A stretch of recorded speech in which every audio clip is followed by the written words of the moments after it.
everybody. Welcome to a brand new episode of the MinnMax Show podcast. It's brand new for you, wherever you are, even if you're listening to this and watching this years in the future. We're happy you're here. I am Ben Hansen, joined by Sarah Podzorski. Hello. Joined by Leo Vader. If you're listening to this for a second or third or even fourth time, hello to you from me. Hey, how do you feel about this before I finish this intro?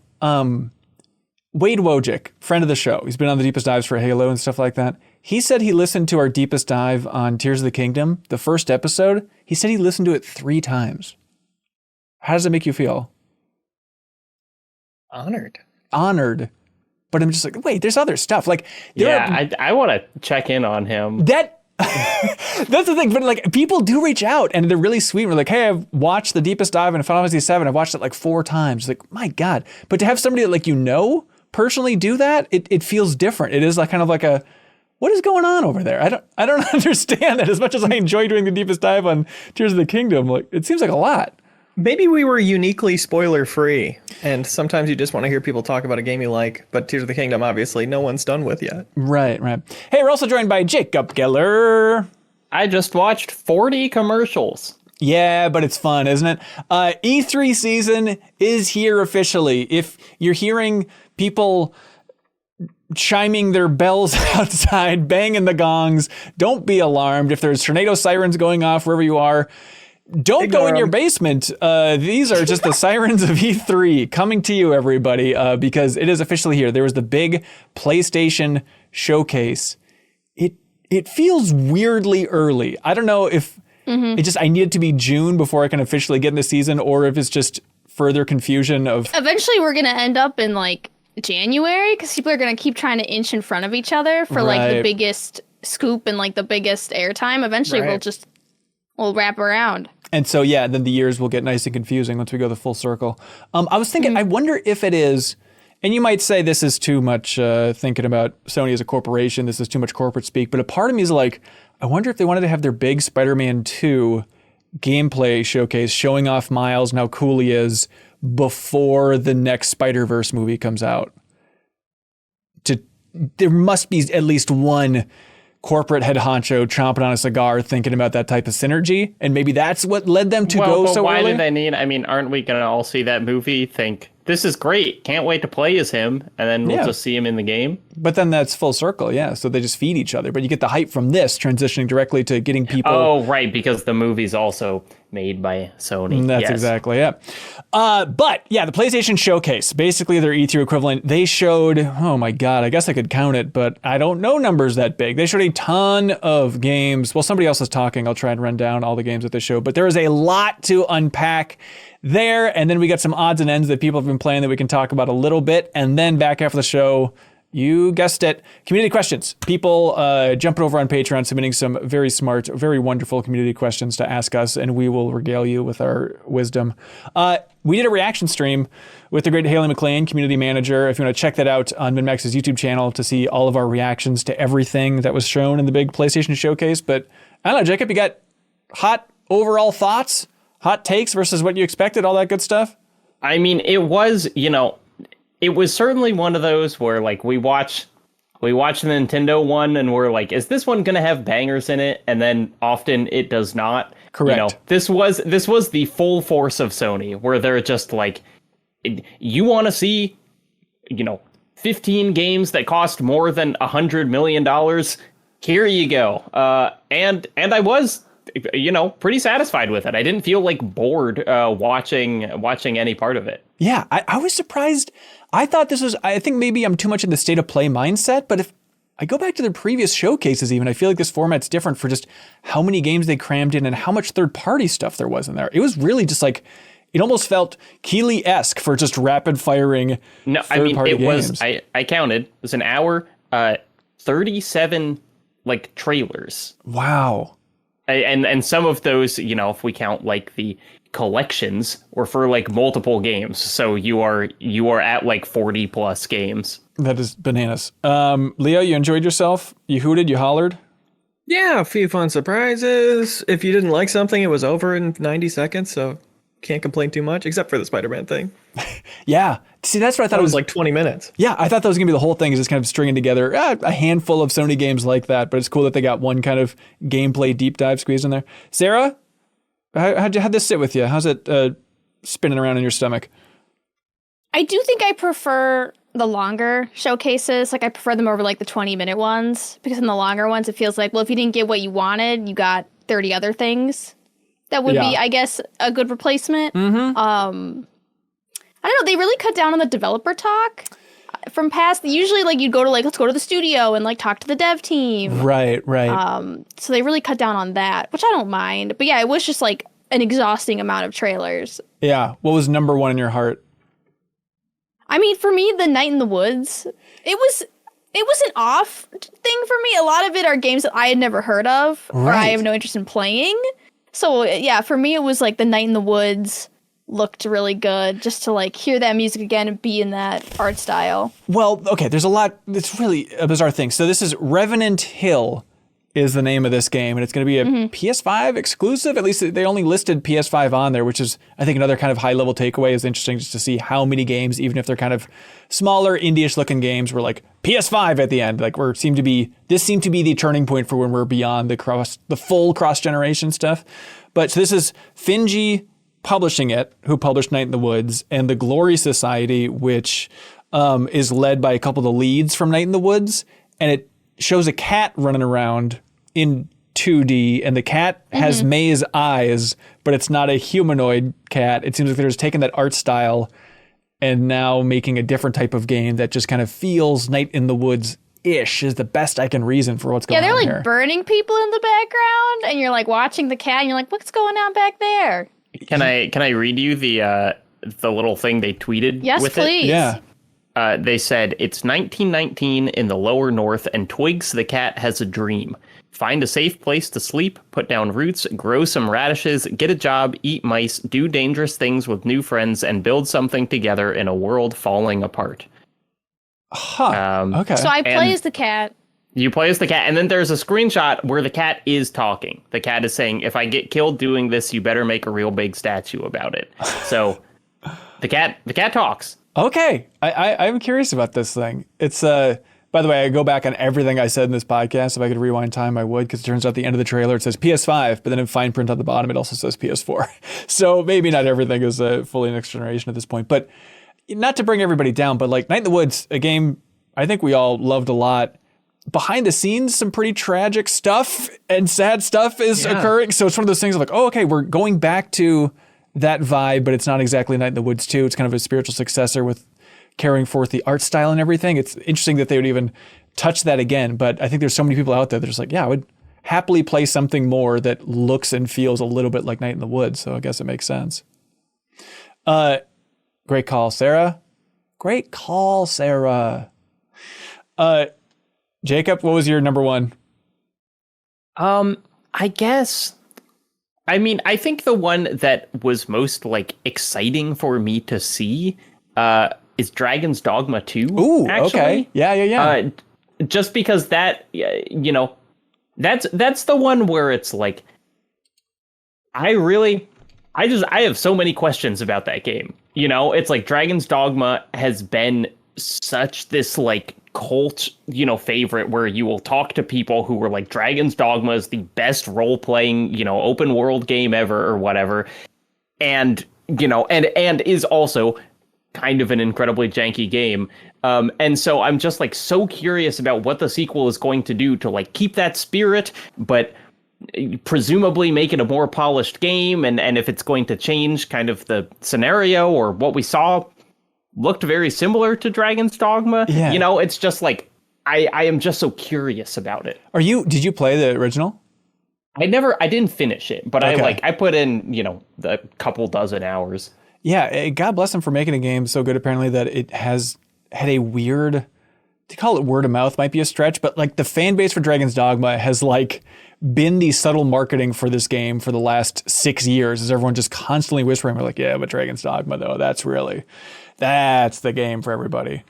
And they showed a lot here. Like, you know, it feels like we just learned that this game existed with like, hey, we're doing it, like revealing the t-shirts. That was just last year, right? And now to show this trailer that showed off a surprising amount of gameplay get to see like, I don't know, a pawn giving you a high five or something this time around. I don't know exactly what the hell's going on there.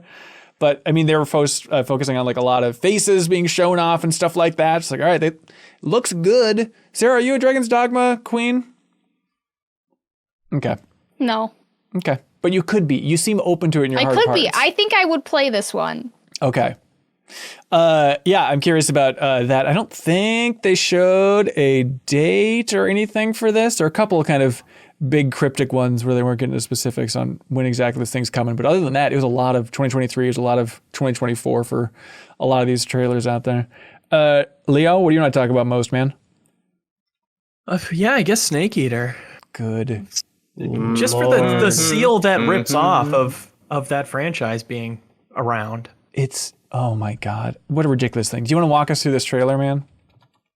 We open on a single ant walking. Clip, clop, clip, clop, little ant sound effects. Right. Then suddenly it joins a group of other ants. Bird picks up the ant, flies around, flies through a thing. The stream cut out. I go close stream. I go open stream again because it wasn't working in Discord. We're looking at a new creature now, and now we're in the water. And then there's Snake. He pops out.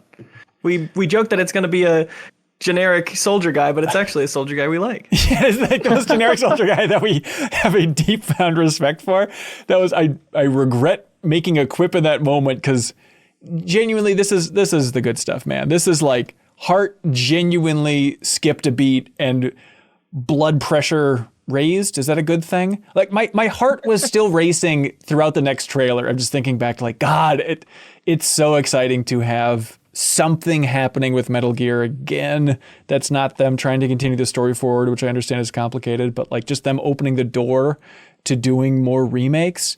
And so it says, hey, PS5 game at the end of this.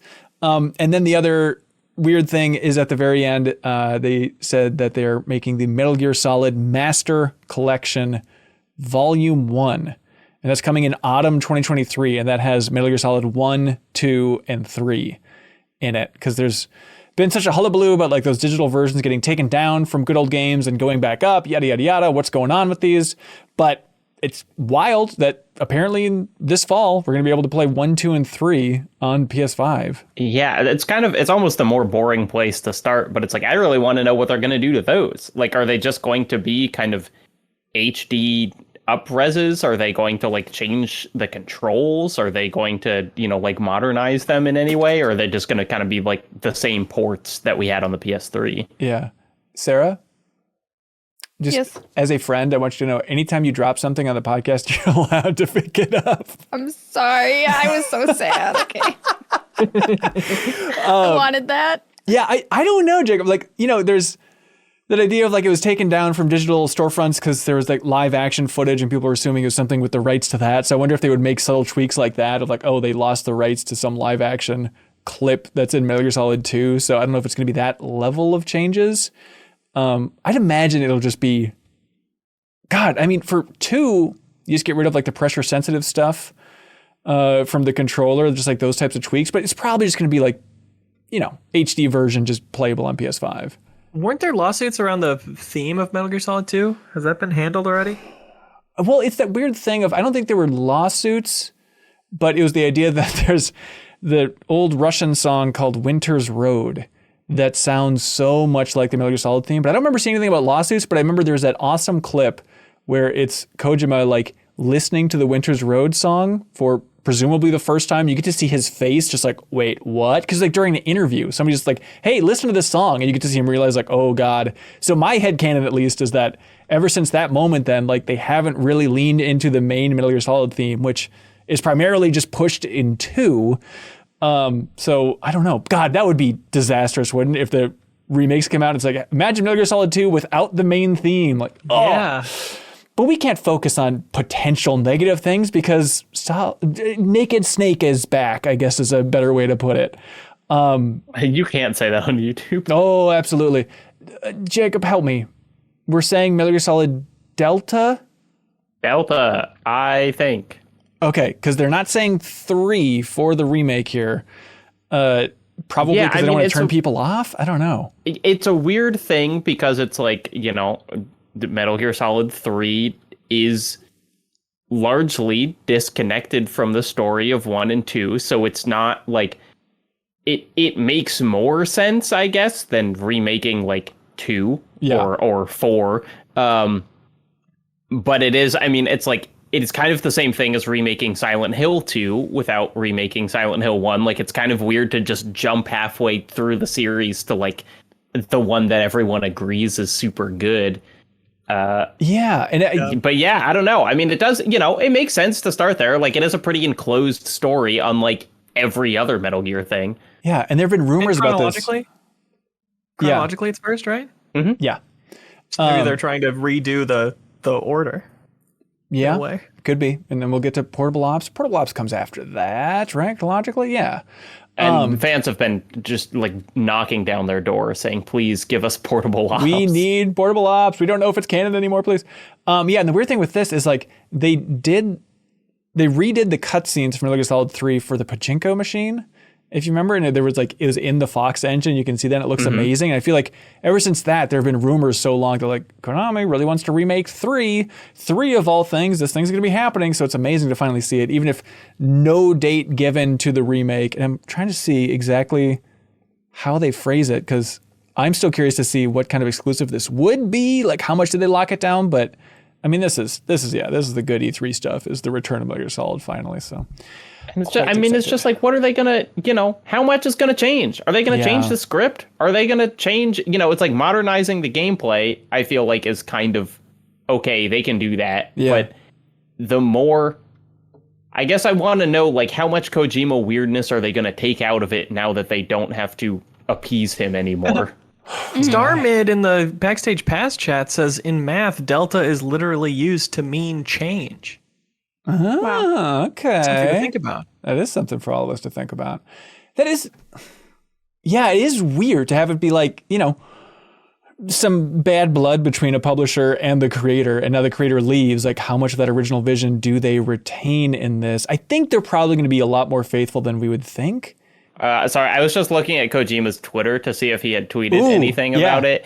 And of course he has not. He tweeted lunch, which is a picture of his Sprite and a thing of noodles and what look like Freddie Mercury action figures in the past hour, but nothing about the remake. God damn. All right, I'm so curious. He wants everyone to know that he's completely unbothered by this. It doesn't even cross his mind. He's not even mad. He's too busy making what? Death Stranding 2? Mm-hmm, yeah. Mm-hmm. Can't be bothered with it. And his weird Xbox game eventually. God, yeah, I guess the star of the show for me was Snake Eater. After that, I'm sure there's little stuff that I'm forgetting about, but I mean, it seems like Spider-Man 2 was the biggie. That's what they closed this whole thing off with. Wild that they showed that much gameplay of this whole thing. It was surprising. It's like, just here's a huge set piece, feels like just a classic E3 style thing. But I guess first they teased with just another shot in the jungle, very cryptic. And then, hey, it turns out Kraven the Hunter is going to be in this game. And he's going to New York City and he's trying to hunt down Spider-Man and all the villains there. And so it seems like he's going for Kurt Connors, the Lizard. And then Spider-Man's trying to stop him, but then also stop the Lizard, because the Lizard is growing and out of control. And then that's where we're locked in and ready to go. Sarah, Spider-Man 2, what popped for you? Give me the hits. I liked all the pedestrians that were absolutely eating it during the entire chase scene. Mm-hmm. Just absolutely unfortunate. I don't know how they live in that world. It seems like a rough world to be in. Yeah, you seem to be very hung up on the superhero logic of everything being shown. I do get really hung up on superhero logic. Like, I didn't know there were 2 Spider-Mans. I'm completely not a part of the superhero world. I don't live in it. I don't visit it. So now there's 2 Spider-Mans. One of them's a baddie, but also still a good guy, but he's also partially a baddie. Right. And now there's a bunch of villains, and there's a guy hunting the villains, also hunting the Spider-Mens. Mm-hmm. But they're together, they're working together. That's there's a guy that has a drone, but sometimes they explode the drone as a weapon. But he's not a superhero, he's just a guy with a drone. Yeah. That looks like a hawk? Yeah, I mean, if it you do get it. Yeah, is that correct? Superhero 101. I mean, it's just basically the only thing you need to know is that Spider-Man 2 is Spider-Man 3 now, I guess, is kind of the high level takeaway that you could just kind of So the point is, this demo, the big thing is Spider-Man, as we know him and love him, Peter Parker, he is fully enveloped by the symbiote, which they teased in that first teaser trailer that Venom is going to be in this thing. And it's wild to jump from like, Venom's in this game to like the next time we see Peter Parker, he's just fully in the symbiote suit and he seems to have shades of evil. Like it seems to be corrupting his soul. Like that's the big tease at the end is Miles Morales talking to him and being like, oh, he's never like that. Yeah, I didn't think about that. I mean, they're both playable, and it makes sense now watching that like the way they're doing a symbiote story is you gradually lose control of Peter, and then you have to like fight him as Miles, which is a really cool way to do it. Oh, and I hope they kill Peter at the end, and there's only Miles left. Do you think? Well, there's no way that they do that. But do you think that it'll be switching between the two whenever you want? Like if you're in the open world, you can do it, or is it just certain moments in the set pieces you're going to be swapping, and that's how they're structuring it? Well, Ultimate Spider-Man for Xbox, it was at set times in the story. You'd have a little bit to play as Venom, a little bit to play as Spider-Man. So they're probably going to do it like that. Okay, look to the classics. I feel like it's like first half you'll be able to. Oh, Sarah, yes. I just want to ask: is this the first game Spider-Man's been able to fly? Well, he has a wingsuit. Let's say yes. Because they were like, I felt like the flying was getting a little abused. Like, what's the point of like swinging when you can just wingsuit? Right. It was crazy. He was wingsuiting for so far. He wasn't integrating it into his swinging. He was just flying down the street. Right. I thought that those rings he was flying through were like giving him a boost. Like that felt level specific to me. Sure. Yeah, it is wild to be like, well, the swinging was far and away the highlight of the last game. We all love it. Now let's change it in a big way or give you the option of just gliding around if you really want to with a very lucky glide. The part I was trying to think about, it's an interesting, weird thing of like giving you the ability. It's not co-op, but Miles Morales is in this game, Peter Parker's in this game, and swapping between them. Because at GDC this last year, was it this last year? Yeah, I think it was. Where I went to a talk, and it was somebody from Insomniac talking about the lessons from Rift Apart. And obviously the big challenge there is like, okay, we have Rivet and we have Ratchet now, and you're swapping between those two characters. But originally they had completely different movesets and equipment, and they realized like this is such a mess. Players hate it. It's confusing. We can't do it. So eventually it got to the point of like, Ratchet and Rivet, same weapons. It doesn't make sense logically, but don't worry about it. Also same moveset. Don't worry about it. It won't be like, oh, I loved having that move, and now I can't have it because I'm Rivet instead of Ratchet. And so it's weird for the takeaway from that game to be like, oh, thank God we unified those two play styles. And now Insomniac's making the Spider-Man game where presumably we're going to have pretty wildly different movesets for the two characters. And I wonder if that would maybe lead me to believe that it is going to be more of a set thing story-wise when you're swapping between the characters, because if you can just do it on the fly over and over again, it might be too much for a player to remember and handle. And then they could probably structure the story better, which is probably their big emphasis here, is having that slow disintegration of Peter's goodwill or whatever, Leo. Yeah, my dream is you're out in the open world doing your thing and you get like a text from Peter that's like, something's going down right now. You better switch to me. And then you switch to him. I hope I'm controlled right now. Yeah. Can I say my concern is that I hope they leave some money in the world for the rest of us, because this game looks like the most expensive thing I've ever seen. It is ridiculous. I mean, that entire final set piece where they have like the two Spider-Men swinging around and, you know, the alley-oop sequence, like, all right, let's just do the alley-oop. And then it's just them swirling around all this different, you know, geometry and whatnot. Like that just seemed wildly complex. It is ridiculous. Speaking of budget, the like specific jet ski takedown animations. Yes. Like having multiple of those for presumably something they'll never do again. There's like more animation in just like 1 second of gameplay footage. It's like more different things are happening simultaneously than like most games' entire run through.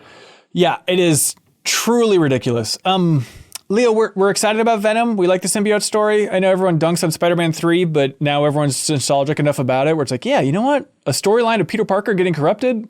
We're on board for it? Is that the take? That's approximately the take. Okay. Yeah, I like Spider-Man 3 watching it recently. It's fun to see a really, like, a hero turn into a huge ass. You know? Yeah. All right. Instead of just being, quirky fun guy all the time. Yeah. It's a little more challenging for the viewer. I wonder if he's already at this level of assitude, like in the gameplay trailer. It feels like this is pretty early on. They're still trying to reckon with Kraven the Hunter coming to the city and whatnot. Like, how long can they stretch that out? Is it going to be like at the halfway point he's going to be purified, then they can focus fully on Venom? I don't know if that's like a full game of just watching him slowly descend when we know it doesn't seem like there's very many surprises there, Like, all right, we've seen Spider-Man 3. We kind of know exactly where this is going roughly for his attitude, at least, But, he's going to keep making jokes about Spider Cop, but now we'll understand that it's problematic and indicative of a negative personality trend. Interesting take. Spider-Man 2, God, they did have a release date at the end of it, right? I know it was like fall 2023, I guess is what they're saying. And they also told us to be greater together. So something to keep in mind, everybody. What else we got? Shout it out. What's exciting? Whatever we covered.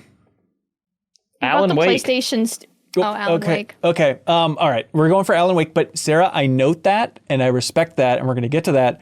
Alan Wake 2. Didn't expect to see it here. Are you a big Alan Wake fan, Jacob? I'm not a fan of the game, but I am a fan of just like the property. Like I like the weirdness, and I like Remedy. Yeah. And so like, even though I don't enjoy playing the first one very much, I am like very excited for this game. Yeah. It seemed like the big takeaway is you're playing as more than just Alan Wake. There's like a FBI agent who you're controlling, also investigating this weird world, which is a surprise. Then also they fully have Sam Lake in there, head of Remedy, but who is kind of the face model for Max Payne, but in this doesn't seem like he's playing Max Payne, presumably, even though there's so many Remedy interconnected world nonsense things. Seems like he's just another random FBI agent or something in there. I think. Although for now. Could be a twist. That's right. And so their big pitch, if you remember from the reveal trailer for Alan Wake 2, is that like, hey, we're leaning into the survival horror aspect for this. So, you know how we talk about why aren't more games like Resident Evil 4? Do you think this has a chance of being in that wheelhouse for some people, Jacob, where like the hype for Resident Evil 4 this year can carry over into Alan Wake 2 and make people be like, all right, over the shoulder stuff, survival horror, this is close enough? No. I think Resident Evil 4 is so mechanical, and my guess is that this is not going, like, I think this is going to be a big narrative game. I think you're going to be like watching a lot of cool cutscenes, which I'm fine with. I'm excited for, but like, I don't think we're going to be like, the gameplay of Alan Wake 2 is revolutionary. I think it's going to be, like it was cool when that scene happened. Yeah, but it's wild. It's coming out October 17th of 2023 is what they're saying for Alan Wake 2. So good on Remedy for cranking this stuff out. Also good on Remedy for staying independent. Like whenever I think of just like all the independent studios falling, I always just think back to like Remedy's still in it, still putting up the good fight, haven't been purchased. That's truly wild in this day and age. Now, Sarah, maybe the biggest surprise of this whole frickin' show is what you wanted to talk about. I feel like everyone's just glossing over it. Yes. They even glossed over it in the show. Yes. Like, is everyone just so used to PlayStation reskinning Steam technology as their own and then just like slapping it onto the marketplace? Like, what is going on? Okay, well, it's remote play only. So this is the thing. So it's which they had on Vita already. Yeah, it's like remote play exists already. Okay, so what this is so Project Q is what they revealed. Didn't really give an official title to this thing, but it is something that leaked where it just looks like a DualSense controller, but then it kind of just has an 8-inch screen in between the sticks. So it looks it's so weird looking. It looks like a bad Photoshop. I swear I saw like a fake, this is what the PS5 controller is going to look like a year before it came out that looked exactly like this. Really? Hey, they made a Wii U. Basically, yeah. So the idea is it's not going to be able to play games on the go fully because you need Wi-Fi. So you need to have that Wi-Fi connection because then it's just a more convenient way to have remote play, which is interesting because it wasn't that long ago that PlayStation partnered with Backbone. It's like 2 years ago, maybe, to have like the official PlayStation Backbone support. And this is kind of just that. It kind of just feels like you're putting a phone in the middle of your controller to play this thing. But then they also revealed that they had PlayStation earbuds, official PlayStation earbuds that they're also rolling out here. I feel like I would make fun of someone if they were walking around with PlayStation earbuds in. Yeah, you just finally I can send someone a picture of my ear. Yeah, so if you see Sarah coming, take out your earbuds or you will get take out your PlayStation earbuds. Unless you want a swirly from Sarah, and she will tackle you. We promise. So yeah, I'm curious. It was just weird framing. It's weird not to have an official name. It's weird to keep it mysterious other than saying it's coming later this year. Like in terms of hardware announcements, seem to be like as low key as possible. And maybe that's what they didn't want to hype it up. They don't want people to think like this is the new Vita. And so like what can they do on their end to keep it low key? I guess. I think I'm ready for a new Vita though. So they should just do that. Okay. That's an option. The other hardware thing I guess is they had a bunch of PSVR 2 games. VR heads. Everybody here is nutso about VR. What'd you think? Anything grab your interest? I hope Resident Evil 4 Remake VR comes to other platforms. Yeah, okay. It won't, but I hope it does too. Yeah, that's the big thing, is they showed gameplay for Resident Evil 4 VR, and if you're confused, you should be, because this is the PSVR 2 version of Resident Evil 4 VR, not to be confused with Meta's version / Oculus / Facebook's version of Resident Evil 4 VR, which came out just, was that last year? 2 years ago. 2 years ago? Which was a remake of the original game into VR. So now, like, that version locked away on Oculus is going to be just a weird anomaly of, like, if you want to play the original version of Resident Evil VR or Resident Evil 4, but in HD, but in VR, you go to that. But then this is for the new version of Resident Evil, but in VR. It's complicating the Resident Evil 4 lifespan in a wild way. But, I mean, more than we all expected for them to lean this hard into VR and just show us basically the opening of the game in this thing. Yeah, the knife parrying in VR looked interesting. Like the fact that combat is that robust, that much transfers over. They physically were just holding a knife and physically like struck it out at the attack. Right. Other than a button. I'm kind of curious if like, is the RE engine just built to like make VR transfers really easy, you know, because it's like any VR transfer seems very difficult, but just the fact that like it kind of doesn't seem like anyone was like begging for this, and they're like Resident Evil 8 all in VR. Resident Evil 4 now seems like, you know, when they first announced it, it kind of seemed like a mini game or something, and now it really does seem like it's also going to be the whole game in VR. Yeah. I don't know. I am super excited about it. I like that the player was essentially dual wielding in the trailer, because that was one of the fun things about the Quest version, is you could do things you couldn't in the normal version. Yeah, I would just love to know, like, did they talk to what Armature was the studio that did the Oculus Quest version? Like, are they comparing notes? Because the big thing is we don't see cutscenes in this, and I think in the last version it kind of just went and showed like just watching it like on a movie screen basically for all the cutscenes, right? I think that's just what it's going to be, I think, because like the thing about VR is you can't move the player around too much without you having like being in control of it, because that's when it gets super nauseating. And so cutscenes are almost always just movie screen. Yeah, and they'd have to like build out the back of you and pay more attention to that. I feel like they can do a lot of cheating in regular cutscenes of like hiding things, or, you know, putting a ton of detail into what's going to be shown and nothing in anything else. Yeah. But yeah, I look forward to the easy conversion of Exoprimal, Jacob, coming from that RE engine. Just everything made in there is just going to be ready to go. Yeah, this was, a lot of people in the chat are screaming that they're disappointed that there wasn't the Half-Life Alyx announcement that's coming to PSVR 2. I mean, it feels like that's just, is this the new Half-Life 3? Is us just all anticipating the announcement of Half-Life Alyx coming to PSVR 2? It's like, it's right there. Sony knows it's right there. It seems like the number one most requested piece of software. Like, I don't know. Maybe there's a certain number of people who would go for that versus just like another Horizon Call of the Mountain equivalent of like a Sony IP, but like a lighter version of it ported. Like, I'd rather have a big meaty VR experience that I know is good that I haven't had an opportunity to play yet, like Half-Life Alyx. But I was, you know, if you came to this press conference and the showcase for PSVR 2 stuff, you might want to keep holding your breath. It wasn't great. Resident Evil VR looks great. Arizona Sunshine 2 was announced. That was a big thing. Big game when that came out originally. Crossfire Sierra Squad. It seemed pretty forgettable. Synapse. It's kind of another first-person shooter, but in the black and white world. Seems a little interesting conceptually. And then Beat Saber.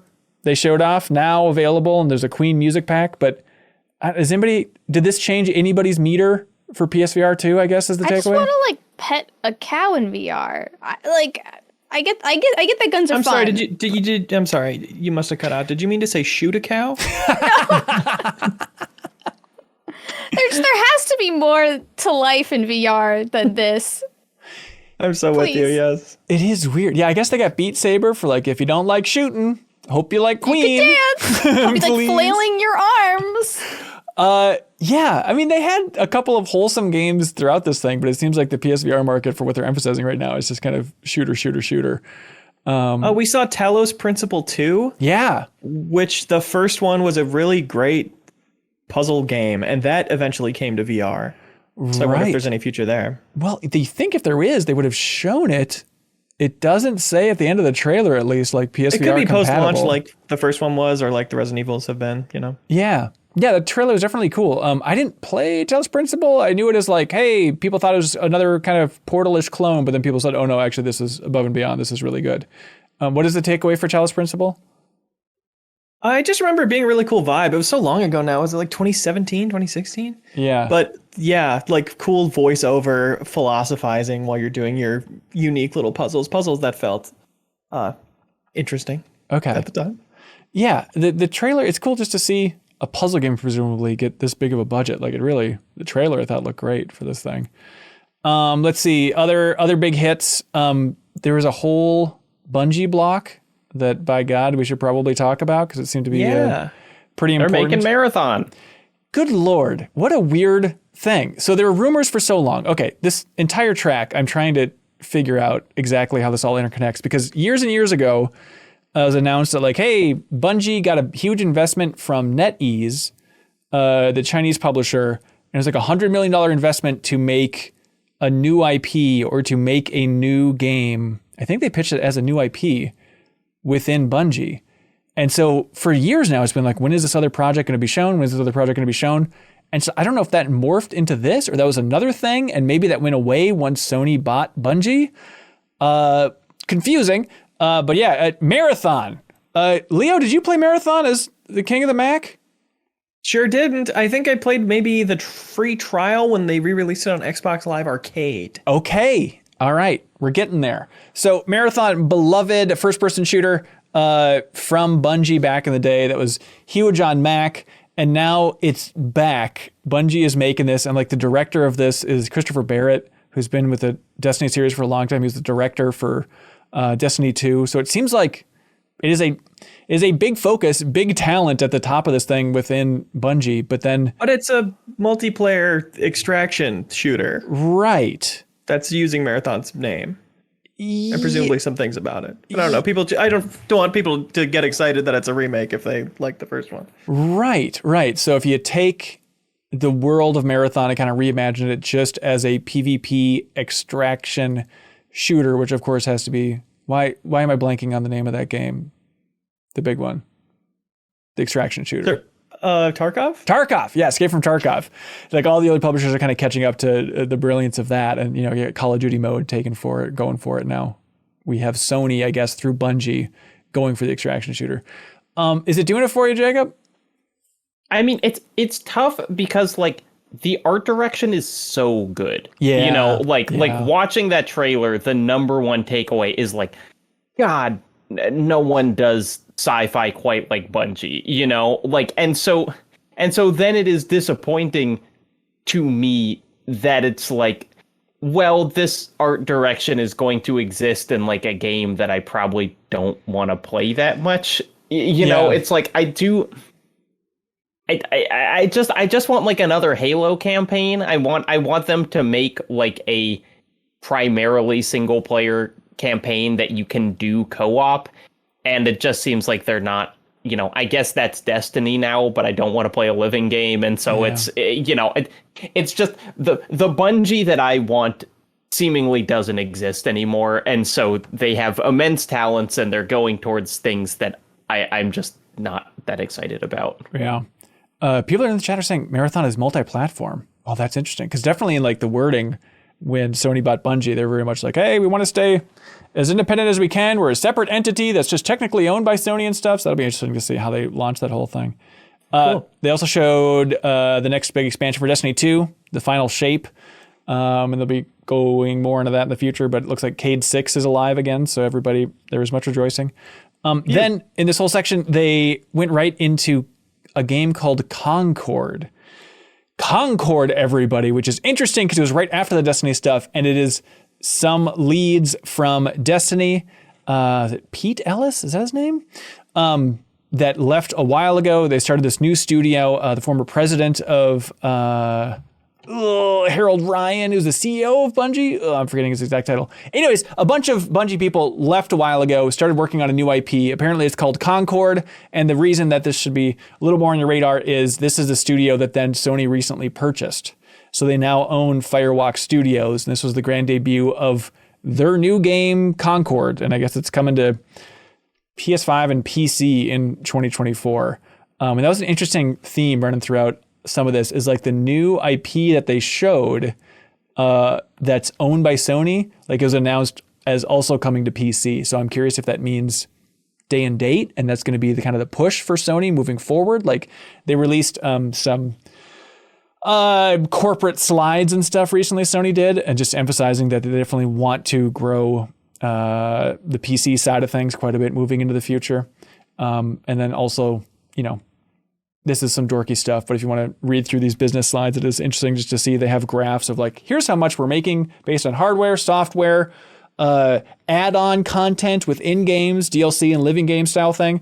And if you look at that projection, they move it out through like the next 5 years. And it's just the amount that they plan on making from DLC and in-game transactions and all this stuff is just bigger and bigger and bigger. So it's a little worrying. There's still going to be plenty of new opportunities for, single player Sony stuff in there, but them and the messaging of we want to get into the living game business more than we have in the past seems to be shown directly in that type of data. But the other big thing that they kicked off the whole press conference with was their other new IP from Haven, which is a studio that is headed up by Jade Raymond, who was the producer for Assassin's Creed. I'm just scrubbing through trying to find this thing. So she was the producer for Assassin's Creed. Then she was at EA Motive for a long time, working on a new IP that eventually was rejected or fell apart at EA. And then she left and started Haven, the studio in Montreal, which then was notable because much like Firewalk, Sony then came in and they were supporting the project and they said, actually, we'll just go ahead and buy you. We need studios that are going to be making multiplayer focused games in the future. Something that can be a quote unquote a living game. And so let's go ahead and purchase Haven. And so this is another Sony first party new IP that they kicked the whole thing off with. And it's called Fairgames, but the S at the end is a $. And the verdict is, Sarah. Wow. Okay. All right. Leo, how would you describe Fairgames? Very Gen Z, very eat the rich, or take their money at least. So you're the rich guy instead. Yeah, but just kind of in aesthetics, right? Like that stuff is all just in the trailer where they say eat the rich. Yeah, eat the rich's money, but then poop it out, but don't digest it too much so you can still use their money, I think is kind of the takeaway. The tagline, of course, for this game is take it till you make it. I like that. Yeah. So it's interesting. It kind of has a Payday-like vibe, but a lot more fancy high-end tech happening here for Fairgames. Gadgets. You're electrocuting some water or electrifying some water that electrocutes people. Yeah, so they have a post up on the PlayStation blog, and they're emphasizing in that short little post what they were emphasizing with the new IP back at Motive when that was being developed. They really wanted to be creative expression for players, multiplayer focus, but that they are calling Fairgames a, quote, emergent sandbox experience. So the words are there, and there seems like there's some cool tech in there. I don't know if anyone was lit up in a big way saying, hell yeah, Fairgames. I can't wait to see what comes next. Jacob, am I wrong? Am I being too harsh on Fairgames for its big debut? I just don't know who sees this trailer and is like, yes. That's kind of where I'm coming from. Yeah. It's just like, sorry to be mean to like the development studio, but it's just like, I just don't need one of these. I don't, there's not a this game shaped hole in my life, and I'm not sure who feels that way. Yeah, it is. I mean, you look at the sales of Payday, there is that audience out there. They're playing Payday. Yeah. If they showed gameplay that really spoke to you, I think, like with a child, your life would open up and make room. That's right. That's right. True. And I hope you take that lesson. And can I tell you what did make room, or I made room for? I would prefer if we spent... The foam game. Yes? Square Enix foam game. Yeah, I'm going to be blasting foam with my I would rather friends. play the Square Enix foam game, like their foam party Splatoon, than this like Gen Z Rob Elon Musk game. Yeah. Careful about the foam stuff, all right? I'm going to be playing and loving that game in 6 months and then mourning its death in 6.5 months. All right, yeah, this is Foamstars. It's a Square Enix joint that was shown here. Sarah, what's the easy shorthand for Foamstars? How would you describe this high concept? It's basically just like Splatoon, but what if it was with bubbles and the bubbles stacked? Right. Yep, that's it, everybody. I guess it's cool to see Square Enix making a big push on PlayStation here, them being shown in a big new way and showing off new IP and stuff. But you immediately, not to harken back too much to your past, but you immediately thought of Ninjala, a game that you worked on. Oh, it 100% looks like Ninjala, which was a battle royale with a bunch of kids who would turn bubblegum into ninja weapons. And you could like shoot it. It was like a bunch of different weapons or bubblegums. It was like an arena game, battle royale, and it's like, I don't know how many of these they're like the world is gonna try to keep making before they like learn their lesson. You know? And the lesson is you can't take down Splatoon. I don't think it's sustainable. It doesn't seem sustainable at all. But it looks fun, so I hope it works out for them. Yeah, here's hoping. Foamstars is the name of this thing. It looks like the piles of foam really like shape the map as you're playing. Right. That is a compelling angle to me, since I love the destruction and Siege so much. Yeah. The map creation that happens.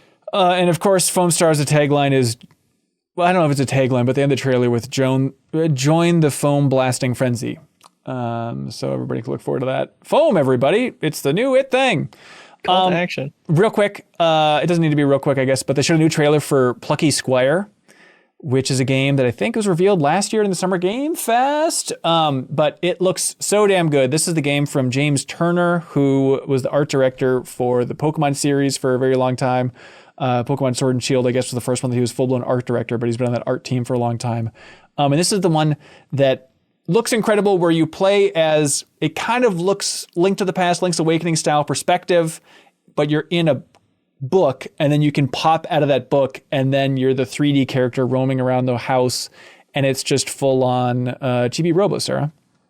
I feel like putting this trailer against all these other like space shooters was kind of like doing it a disservice. You know, like it did hit right at the 30-minute mark to kind of give you like a breath of fresh air, but like, I don't know, I just feel like all the other like games just kind of piled on top of it.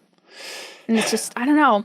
I feel like it would do better on like a Nintendo Direct or something. Yeah, but then again, I mean, if it didn't have it, you would have tuned out. Like, you can only see so many sci-fi guns before you check out. I do feel like they were like using the indies as like buffers. Yep. Yeah. Strategically spacing out the color here and there. Like, hey, here's some anime-looking warriors. Check it out, everybody. But yeah, Plucky Squire, they said it's coming out 2023. It looks ridiculously good. It's one of my most anticipated games at this point. This year's Tinykin? The game that we're all like, secretly, this is my number 4. Yeah, exactly. Yeah, it has that chance. What do we miss, Jacob? What stands out to you? I like the wall running block, where we got to see Ghost Runner 2 followed by Phantom Blade 0. Right. Just two kind of ninja games. One, a sci-fi ninja. Ghost Runner is like a kind of a speed running first person action platformer. Very cool game. 2 looked cool as well. And then Phantom Blade, really no idea what this game is. I tried Googling it. There's like no information. The website only has screenshots of it. But it was a very cool looking trailer of just like a guy running on walls and doing ninja stuff. Yeah, at first it's like, okay, is this going to be another Souls-like experience? But the action seems so intense, maybe more of a Sekiro vibe here. But it seems more that like there's a part where it's like an action sequence and you're in a cart and stuff. It definitely, I think, was one of the biggest surprises of the show is just how good it looked. But I'm very curious to see where this development team is coming from. And Sarah, this is the one where you have 66 days to live, and they're going to remind you at every opportunity that you only have 66 days to live. Yeah. Thank you. They start to blend together, and I just feel like you're making up names at this point. Yep. No, this is Phantom Blade Zero. It's 100% a real name of a real video game. I feel like you could make up a game and like be like, "Did you like that one in the direct, Sarah?" And I'd be like, "Yeah, I thought that looked really cool." You loved Ultros, but it was no Sword of the Sea, was it? But yeah, Phantom Blade Zero, they say, yeah, PS5 seems like a lot about masks and stuff like that, but I guess we should talk about Sword of the Sea real quick. That's from Giant Squid, the Abzu team, and they also made the Pathless. And it seems like more than ever, even though I thought this was their messaging for all their previous games, but the messaging for this trailer at least seemed to be like, hey, do you like Journey? Because the art director came over here, and this game looks Journey as hell for Sword of the Sea. Did you like their other games, Jacob? I kind of feel like they're pretty and a little empty. Yeah. You know, like playing Abzu, I'm like, this just kind of doesn't have the Journey juice. And that is how I felt about some of their other ones. So it's like, I'm always still happy to have more games like this in the world. Like I'll play it, but it's, there is some like je ne sais quoi that it's like just looking similar does not give the game whatever. Right. But it's called Sword of the Sea. Also, another big surprise is a new Helldivers, which is wild. Didn't see that coming back, but it's from the same developers. What Arrowhead, I think their name was. If you remember, Helldivers was a co-op game. It was PS4, early PS4, I do believe. Isometric. Now this one, it's going to be third person. Looks a little Returnal-esque now from just the perspective here. So cool to see that team also stepping up in a big way. But yeah, very Starship Troopers vibe for the trailer, which is confusing because there's also a Starship Troopers game, which I think is in early access now or very soon to be now. But this is something else that's just feeling like the vibe of that. But that's coming in 2023 as well, also on PC. Leo, I know I'm getting into the problem of running down everything in the show. I feel myself doing that. You don't have to. You said you weren't going to do that. I said it was the last thing that I wanted to do. But you know what? Hey, Ubisoft revealed the new gameplay for Assassin's Creed Mirage. We should probably hit that up. Coming out October 12th. Leo, this is the most up your alley thing. Assassin's Creed Mirage. I need your verdict and your verdict alone on this thing. I'm a conscientious objector. I won't be a part of this, Hanson. We won't list all these games. Yeah, but this is big. Mirage is big. It'll be fine. It looks fine and it'll be fine. Okay. It's the whole premise is we're focusing on stealth again, and hopefully it's going to be smaller and yada, yada, yada. And it's the character from Valhalla. We'll talk about it more, I'm sure, after this summer. Leo, what do you want to talk about, man? How have you been feeling? God, the baby's coming. Your old life's about to change. You think you know how long 9 months can be, but I don't know until you have a bun in the oven that you really get to soak in. Like 9 months is a long time. It feels like a lifetime where it's just every day talking about, hey, I think there's a baby coming. I think we should, what else do we need to do to plan for this baby? We need to come up with a name for this baby. It is bizarre how much of it's almost a year of just this slow buildup and extreme discomfort for a certain wife of mine. It's a sizable chunk of your life spent having your body transformed. Yeah, it is. It is the weirdest thing in the world. And it feels like one of those things that, hey, we should talk about this more. Hey, society, we should talk about children and childbirth more. It is a weird, all-consuming thing. But look, we don't need to get too much into that, Leo. We can talk about whatever, man. Are you filling your freezer with like lasagna? Are you doing the like 6-month meal prep or whatever that people do? Literally, we did that 2 days ago. It was really fun. Like we made just like a ton of like breakfast sandwiches and burritos and desserts and just filled the freezer full of it. And do you want to know my comedic skills in this house, Jacob? Oh yeah. Okay, this is how I make myself laugh is like my wife was very sweet, and she like wrote with a Sharpie on every little piece of tinfoil for like, this is a burrito, this is blah, blah, blah, blah, blah. And so I just went to the big stockpile today and grabbed one burrito out randomly, and it said burrito on it. And then I took the Sharpie and I wrote cursed on top. There's this cursed burrito, and I just put it back in there. Like, you know what? 2 months from now, this will really make me laugh. And that's the best you can do for baby comedy, everybody.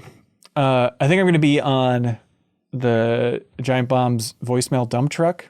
It should be out right now if you're listening to this or watching this, with a bunch of other dads taking voicemails and calls and stuff, talking about dad stuff. And I feel like in a weird way that'll be the most real this whole child thing gets until the baby comes out, is that moment of like, oh, now I'm like one of those dad podcasters and I get to talk about being a dad with Jeff Bakalar and Patrick Klepek. Like that's a different arena. You know what I mean? You're in a whole new club now. Right.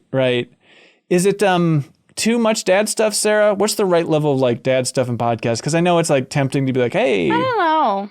Yeah. I don't like when it gets too dad. I don't either. Ish in it, because it's like I don't really care much for. I have a dad, but I don't really need to. It's not a personality trait. Right. Yeah. I don't want it to be a part of the personality of MinnMax moving forward. It's like, now we got dad shows. Other than the children's show that we debuted last week for New Show Plus. That's the only example that we have in the plans. Just something for everyone. Yeah. Leo, you like a game called KeyWe? Yeah, man. KeyWe rocks. Thanks for asking. Yeah, what is KeyWe, Leo? KeyWe is in a lot of ways the ultimate couples game. It's a co-op game where you are two little kiwi birds in Australia, and you're just sorting mail. And I couldn't tell from a trailer how fun it is, but we tried it on sale, and it is so fun. The idea of sorting mail, they take in so many different directions, and there's like this long campaign where every level is a totally different mechanic you're solving puzzles in. You're cooperating in different ways, like, we need to type out this message. I got the E, you got the F. What? I got the hit shift. So we end up spelling out this whole letter because you're a little bird running around on a typewriter, butt slamming the keys. You know, that's how you're interacting. Weird. And this is spelled Keyme.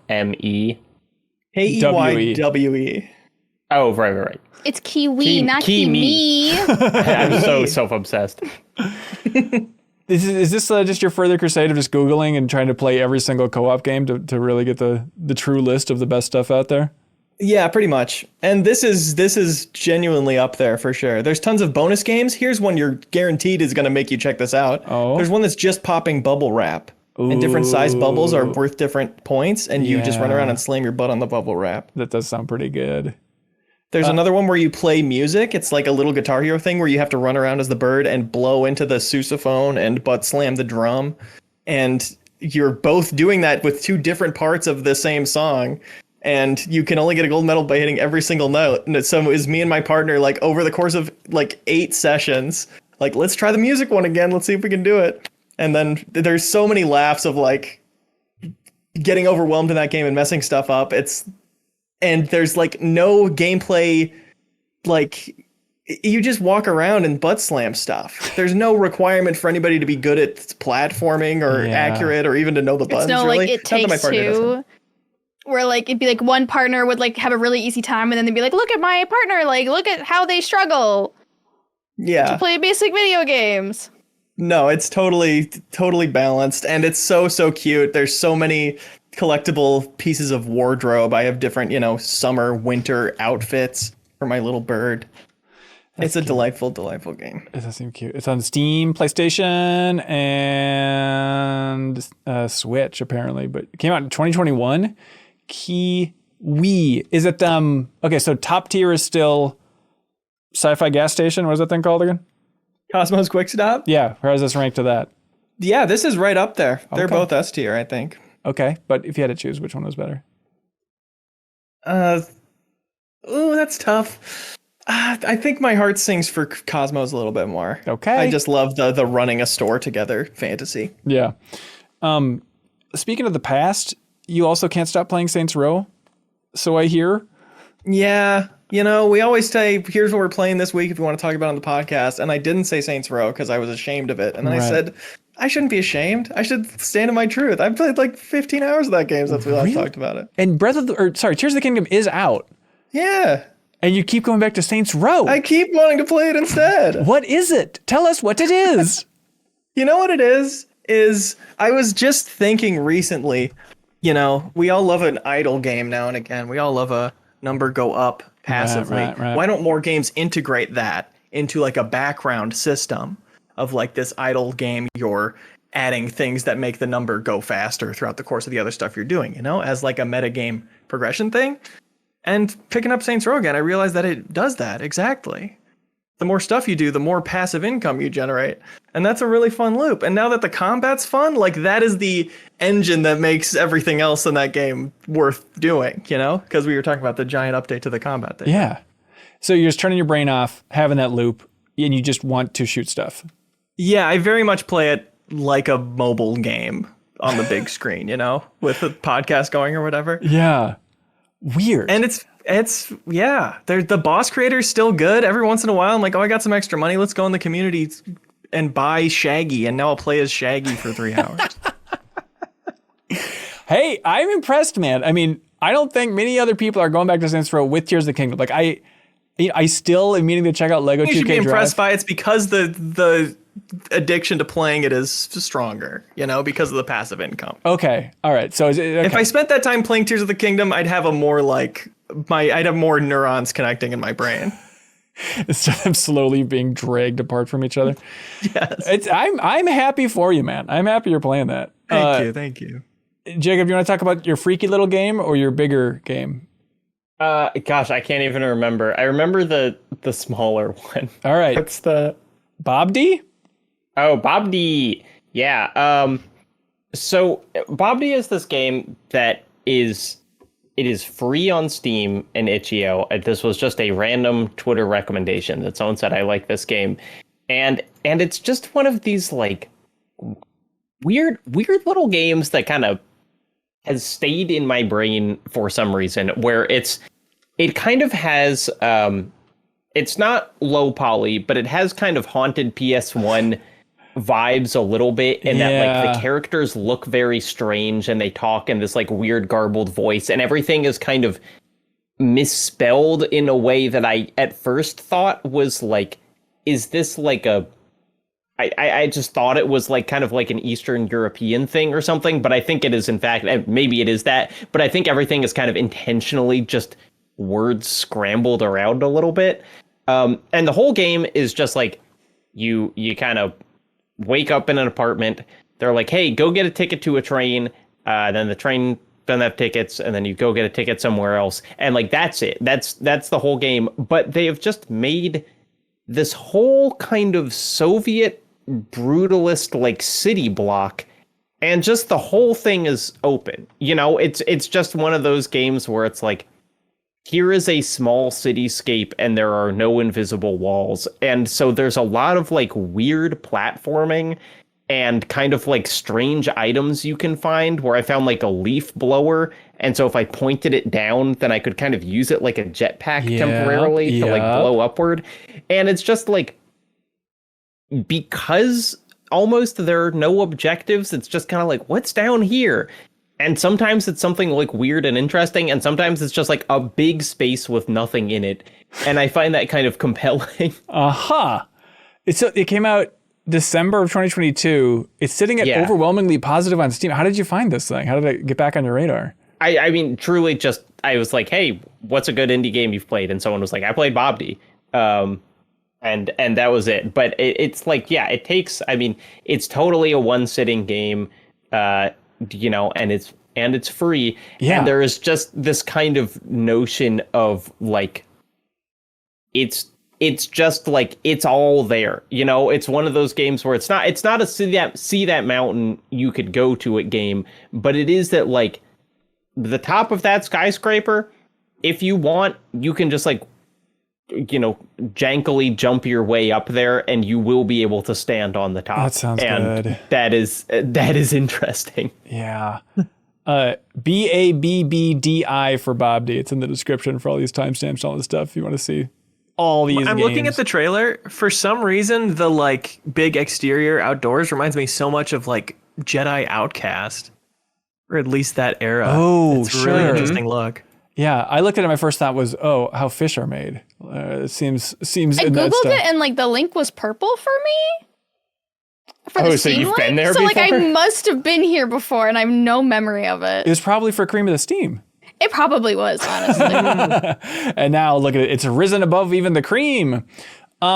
Jacob, there's this other game that's called Strayed Lights.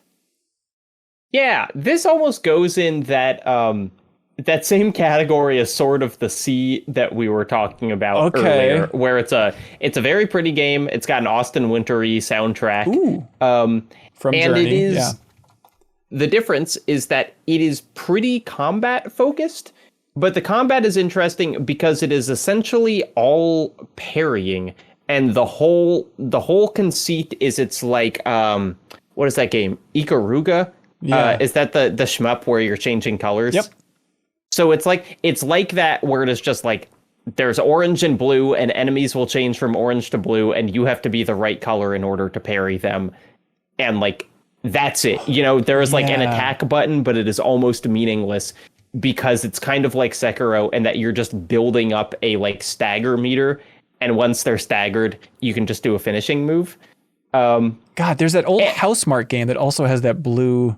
What do you remember? What is that thing called? Outland? Yeah, Outland also had that like orange and blue, just be the right color as you attack enemies type of thing. Mm-hmm. And so because it's so simple, the bosses it is mostly a like boss focused game, and they're like really big and fun looking because it's kind of so mechanically light that like they can just have kind of wild animations, and the finishing moves on the bosses are very over the top, kind of like anime ish, and it's very pretty all the way through. So like I didn't find it the most compelling, but also it is just like a very beautiful game that was fun to spend a couple hours with, and it's a couple hours long. So, really? Like how long are we talking? 2.5, 3. Oh, really? Oh, wow. Okay. Yeah. So you like it more? Maybe slightly longer than that. Maybe it's just because I gave you both of these codes, but Strayed Lights and After Us, I feel like are now interchangeable in my brain, but these are pretty different experiences. After Us, 6 hours. Strayed Lights, 2 hours. That's my how long to beat. All right, Strayed Lights is available on absolutely everything if you want to check it out there. Sarah, what are you playing, dude? What am I playing? I'm playing Tears of the Kingdom. Yeah. Are you streaming every time you're playing? No, I have my own game that I'm playing in, because if I was only doing it when I was streaming, I would get absolutely nowhere in this game. But hang on, is it a different save? Yeah. Ooh, weird. I'm not going to stream it all the way through, you know, because that would be ridiculously long. But I like delayed this save. But it's just like, I feel like I'm playing 3 different games when I play Tears of the Kingdom. That's kind of fun to have like... And it's like, I don't know, I'm getting like a little frustrated. Like whenever I try to like focus on something else that like inevitably steals my attention away. Right. And I like feel like I can't get anything done in this game. So I don't know. We'll see if I make it through. Oh, really? Like to the point that you don't like being pulled in 1,000 different directions. That's kind of the charm is, my God, doesn't it do a great job of pulling you 1,000 different directions without annoying you? It's almost too many different directions. Huh. Like... just point me in it, and I think a lot of what I'm realizing the more I play it is a lot of the necessary stuff is kind of like buried and easy to miss as well, where it's like I do love exploring, but I wish you would, you know, maybe put like an exclamation point on some things so I could, you know, ground myself in making progress. Yeah. Did you, it's interesting though, I mean, Breath of the Wild is the same thing, but you just feel like you've evolved since you played that, and so... Well, I mean, Breath of the Wild doesn't have like the building, the underground, the sky. Yeah. It's this game is a lot. It is a lot. It's a lot. Yeah. Yeah. I mean, I've been pouring so much time into it. Like for the deepest dive, we just put up the second episode. If you want to hear, Jacob Geller joined the crew, and we unpack basically the northeast part of the map, but then also a ton of just kind of systems talk and gameplay talk. But man, I've been putting a lot of time into that game. And like yesterday was the first time that I was playing it where I was like, I think I might be ready to put this down just for a little bit. Like it's just like things are getting a little bit more difficult. The geography is starting to get a little more complicated to navigate. And it's just that moment of like, I have been so eager to shove these Skittles into my mouth for days and days and days. And the first time I was like, you know what? Maybe I've had enough Skittles for today. I just need to cool it a little bit on Tears of the Kingdom, as much as I'm still loving it. But we are going to be coming back for the third episode of the Deepest Dive on Tears of the Kingdom. That's going to be on the 5th. So if you want to help support this entire operation with MinnMax, then also submit your thoughts on the game for us to read during our game club. That'll be posted on June 4th over on Patreon. You can support us at even the $2 tier. You can submit something that we'll read on air, something specific, something that really stood out to you about the game, or you can unlock the podcast version of those huge discussions right in your favorite podcast app right over there on Patreon. Leo? Yes? Do you know how this whole thing operates? The sheer amount of love in the universe comes together? It's the love in the universe. Do you think the universe acknowledges love? Yeah. I think it's seen warm and it's Interstellar. got a lot of feelings. Yeah. Okay, exactly. Does Interstellar hold up? I think you'll be able to appreciate it now because you have kids.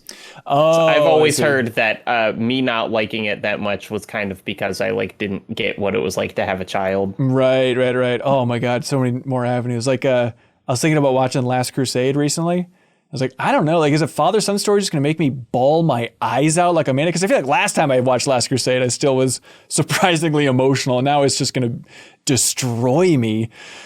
Anyways, that's right, everyone. Patreon. Patreon.com/MinnMax with 2 N's. You can go there, find the tier that is right for you, find something that is sustainable for you, and that is how this entire independent operation remains sustainable. So jump down a tier.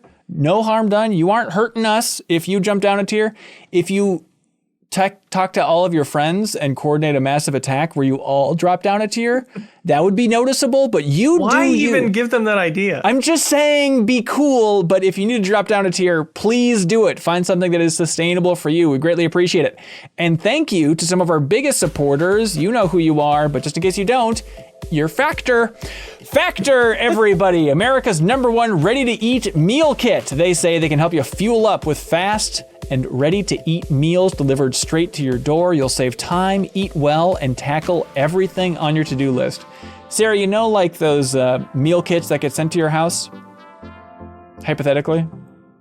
No, I don't have any being sent to my house because they're being sent to your house. Look, I tried to get them sent to everybody's. I swear I tried.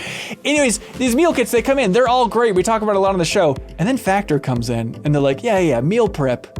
It's for suckers. What if we just gave you a box with a bunch of great stuff in it and you put it in the microwave for 2 minutes and you're good to go. Here's a ready-to-eat meal, no cleanup, easy as can be. It's tasty as can be. It is fantastic. I genuinely, I'm annoyed that they haven't sent more to my place to the point of like, okay, they're our sponsor, but I should probably go out and buy more Factor kits, especially with a kid on the way. Like, I just need fast, quick meals. This is the way to go, baby. Leo, you have hot thoughts? What's this gonna cost me? $1 million? $1 billion? Let's see. They say in their copy, this unfortunately does cost $1 million. Okay, that's fair. That seems fair. Yeah, but you can get 3% off the $1 million price for Factor if you go to factormeals.com. Wait a minute. There must have been a typo. Head to factormeals.com/MinnMax50 and use the code MinnMax50 to get 50% off of your first box. Whoa. Get it while it's hot. That's so much more than 3. I know. That's code MinnMax50 at factormeals.com/MinnMax50 to get 50% off your first box. You go there, you check out that price. I bet you'll have a moment of being like, damn, this is cheaper than I thought. And a bunch of good food shipped right to my house. Not only that, 34 chef-prepared, dietitian-approved weekly options. There's always something new to try, they say. You can round out your meal and replenish your snack supply with an assortment of 45-plus add-ons, including breakfast items, Jacob Geller, like our delicious apple cinnamon pancakes. Come on. Bacon and cheddar egg bites. My tummy rumbles. And egg breakfast skillet options. Factor, everybody, check it out. It's super easy. And I know you like easy out there. Also, shout out to Miracle Brand Sheets. I always sleep with sheets, and I enjoy it when it's Miracle Brand. I gotta say, I've been having a lot of mattress trouble over the last year. Not a fan of the mattress. I've been trying to adjust it in every which way. Yet with all the stress of the mattresses, the one thing that I'm always excited about when I climb into bed, these freaking Miracle brand sheets. If you don't know what these are all about, they are infused with NASA technology. Silver infused fabrics. They make temperature regulating bedding so you can sleep at the perfect temperature all night long. Truly, I had never thought about sheets before they sent these over, and then I put them on my bed and I said, oh, nice sheets are a nice thing for human beings to enjoy. These are bottom sheets or top sheets? They go on the mattress or both? Name it.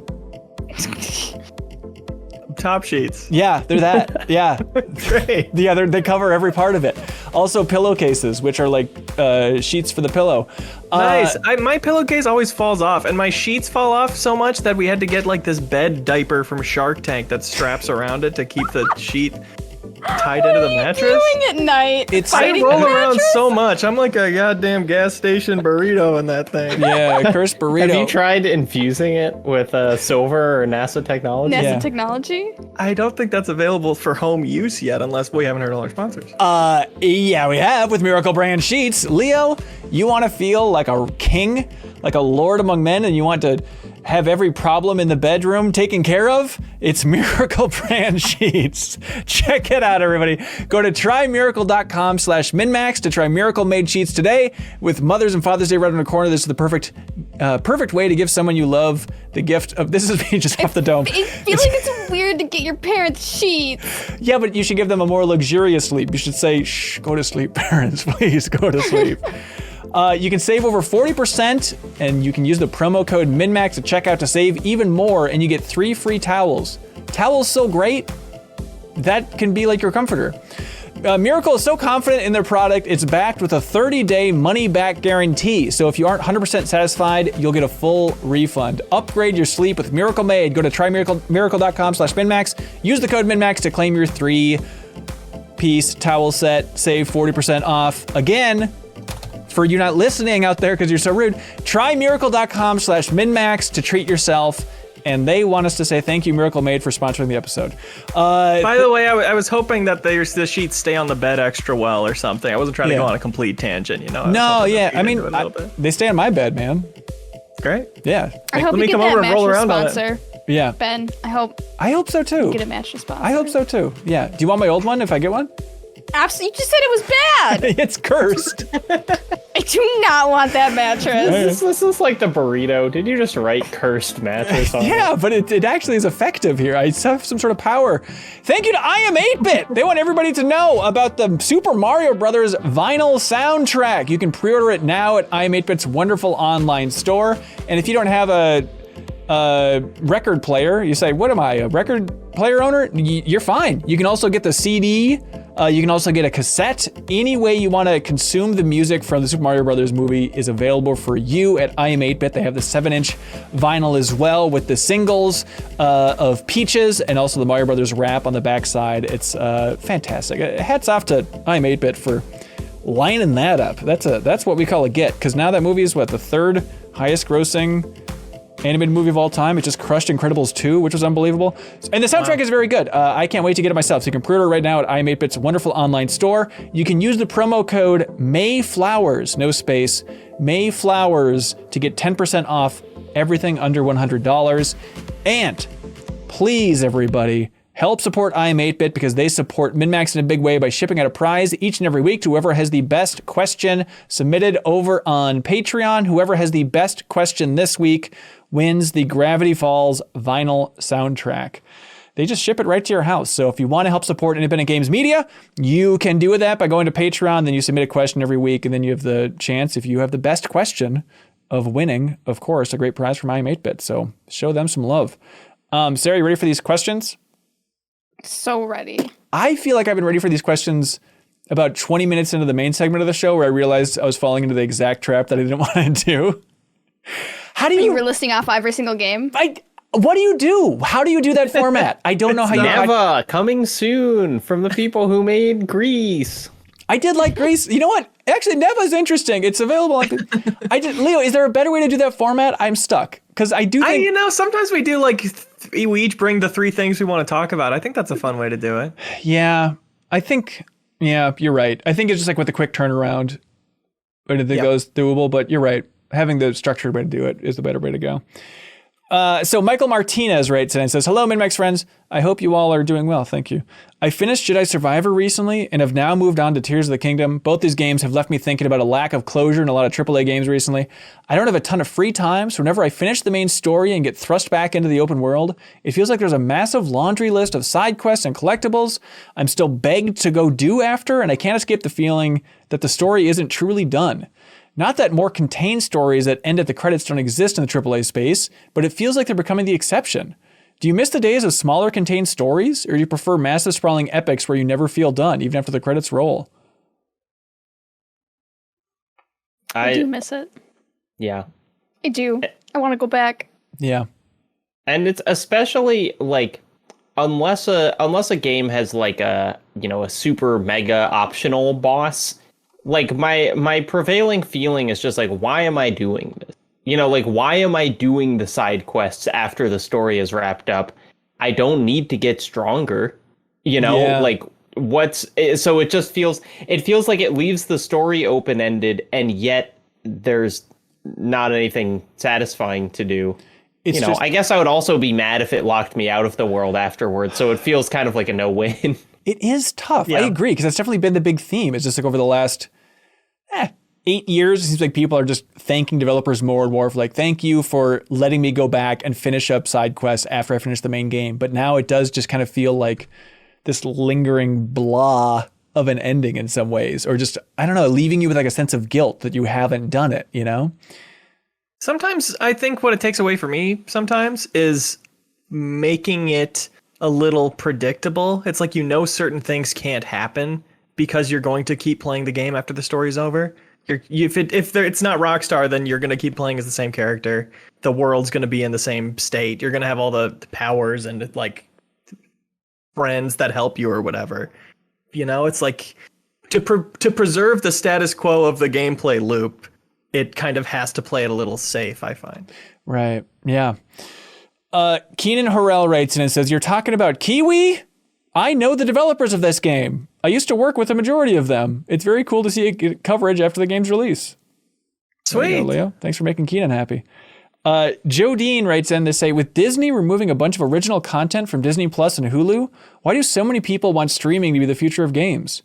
Sure, thanks to piracy, nothing is probably going to be lost forever, but it's gross that a company can decide to remove content just to save $1. Who are these people who want streaming for video games? Things will be lost forever. Yeah. Also, they absolutely will be. Yeah.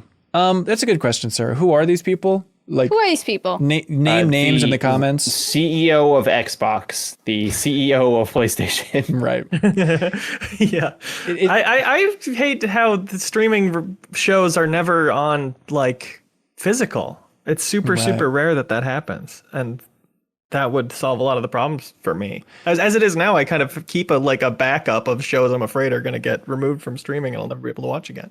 Yeah. I mean, the one that really hit me recently was like Willow on Disney Plus is getting removed. And it's like, that was just put up. I still, big Willow defender. Willow was a really important movie to me growing up. And so it's always been on the back burner of like, at some point, I'm gonna at least watch the first episode of that Willow show, because I'm just curious to see how they handle it, even if it's not lighting the world on fire.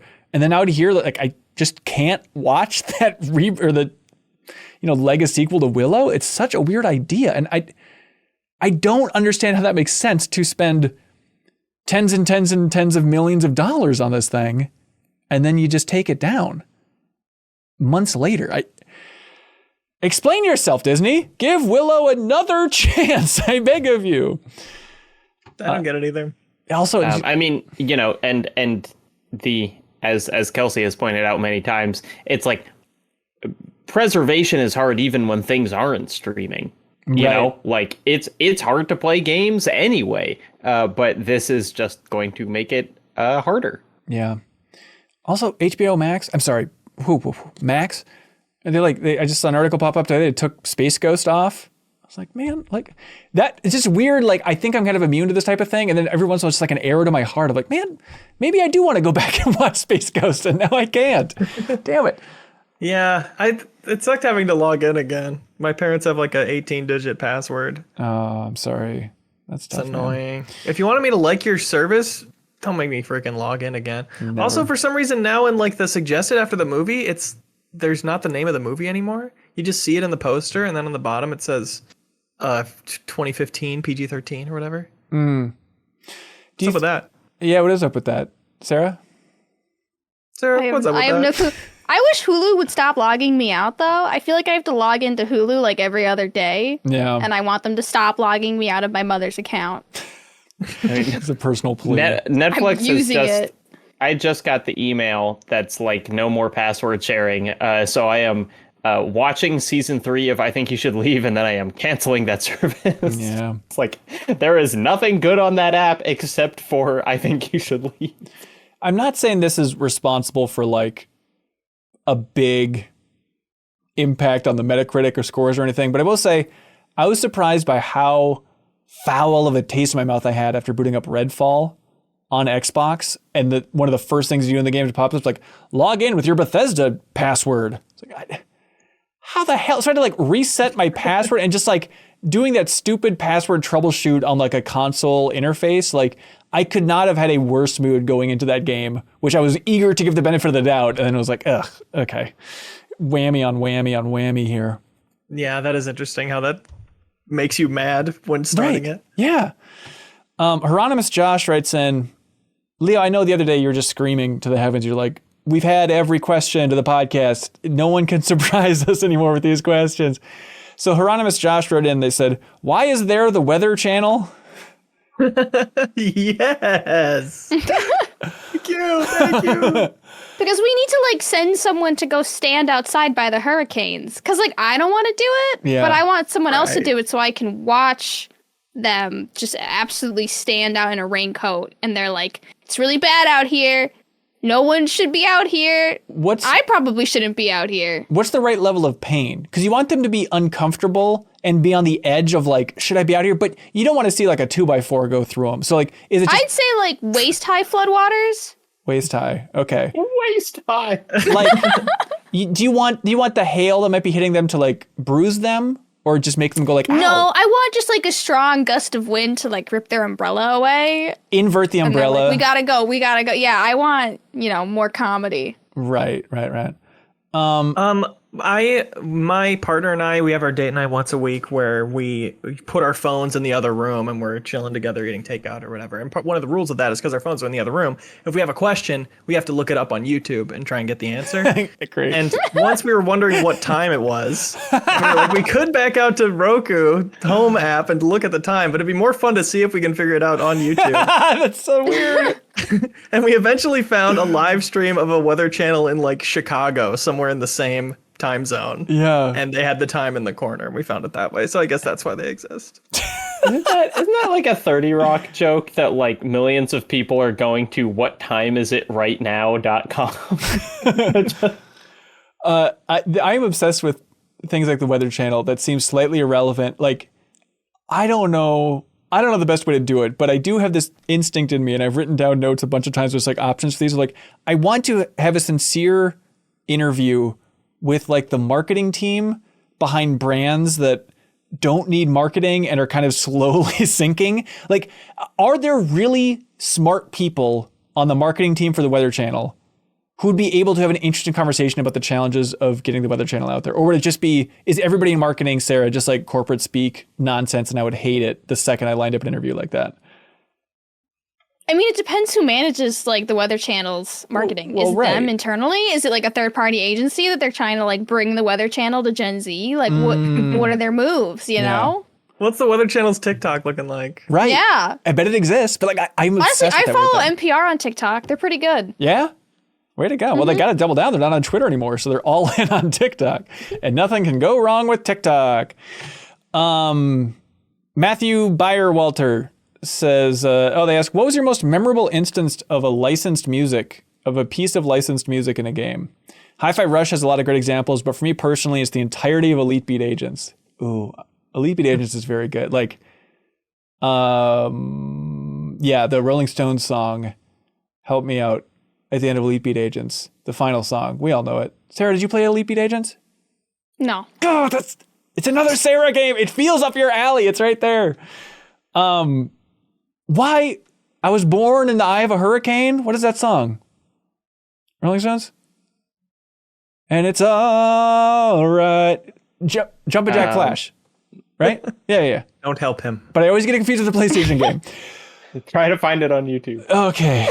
Hey, has anybody got Ben, looking at this game, I don't think you understand me. Every time you say, I can't believe you haven't played this game, I know more and more that you do not know who I am.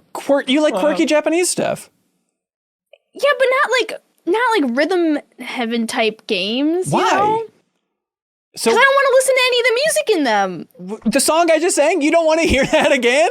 Coming from DS No, speakers? I don't want to hear the song that you don't know the name for.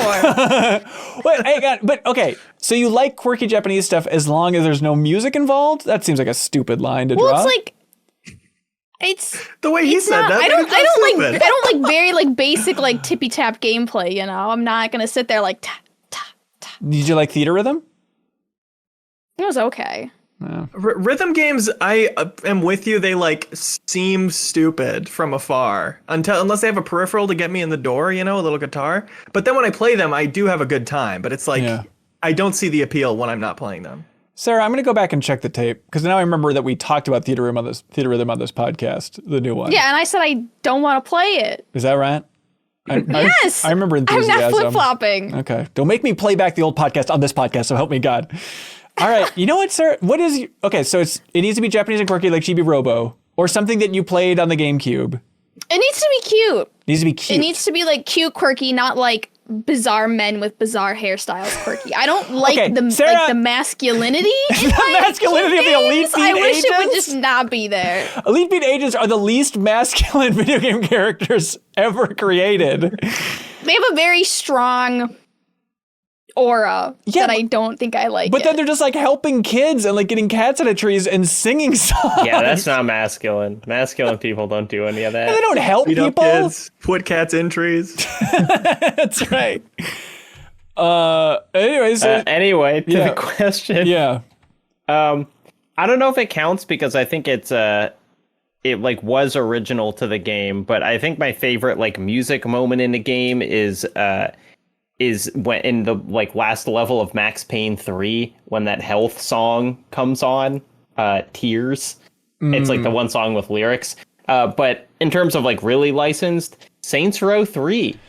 Saints Row 3 has truly some banger needle drops. There's one where you're skydiving into like a party that you're gonna, like kidnap someone from, and it's playing Power by Kanye West, and it's very cool.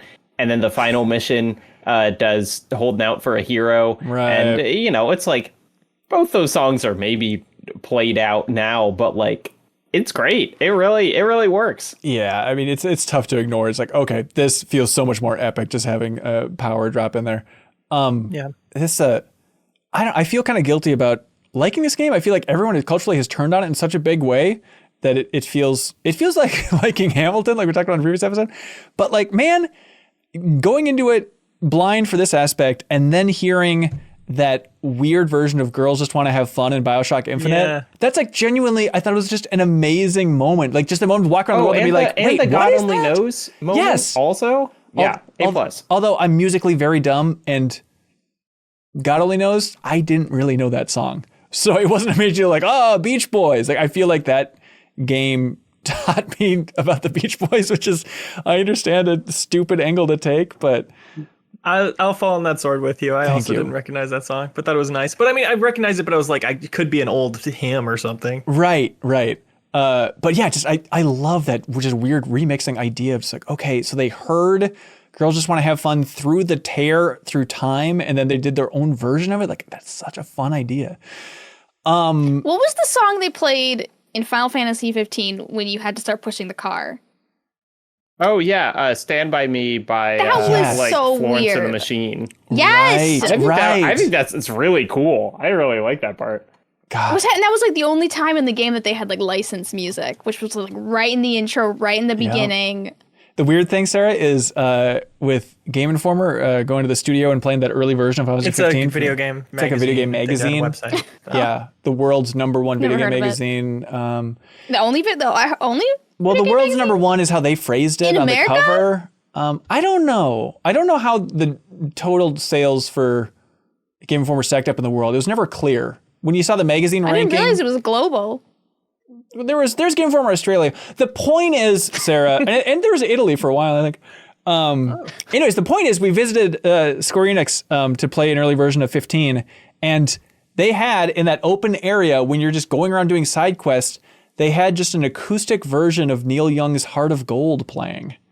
Like it just like it looped, and like we captured hours and hours of gameplay of this and played the demo for so long, and it was so bizarre to be like, Neil Young is just in Final Fantasy 15. Did they not have like the music prepared for the game yet, or they were like, this is the vibe? I think it was just it's kind of a template of like, this is the vibe we want for roaming around. Or did the they want you to opening area. DMCA'd if you try to like illegally upload any of that footage? I think it's just weird. All hours of footage had Neil Young's Heart of Gold looping underneath it? Yeah, I don't think. How did you piss them off? Yeah, I don't know.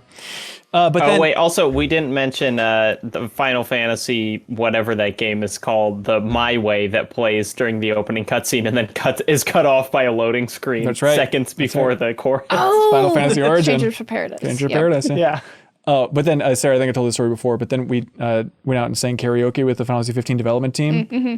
And I have heard this story before. Yeah, and then I was like, all right, here we go, everybody. And I put on Neil Young's Heart of Gold, and it was just blank stares. I was like, it's in your game. You've heard the song 4,000 times. But they didn't know the song. I was like, I don't know. I've never thought of lyrics existing to this song before. I was like, okay, yeah, that's fine. I tried.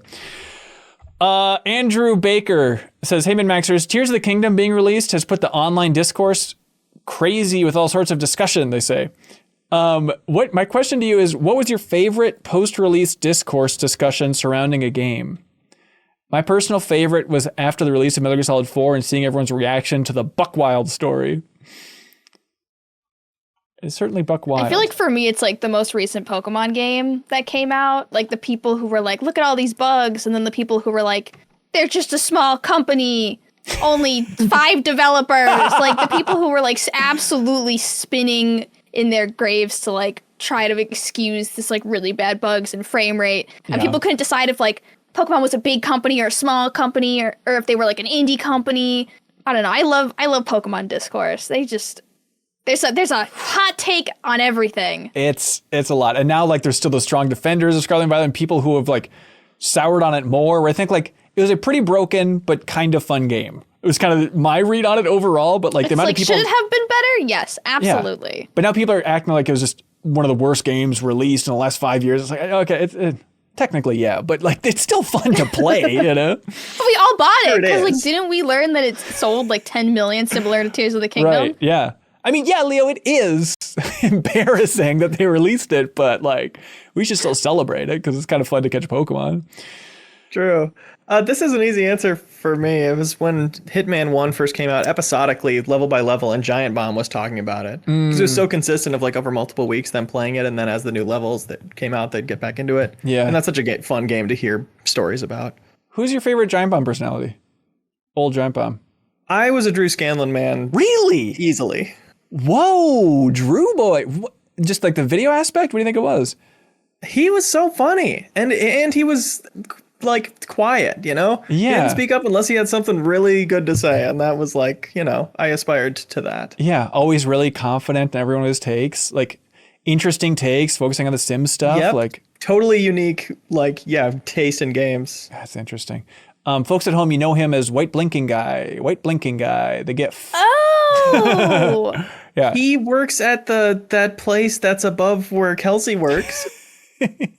And we were touring it when we were out there, and I got to, you know, smell his chair. He wasn't there. Yeah, I was gonna say, I don't think we met him.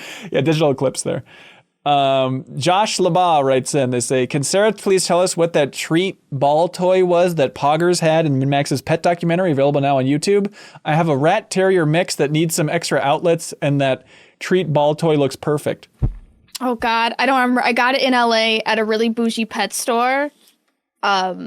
That only had really expensive dog toys in them, which I didn't realize until I went in, but they recommended it.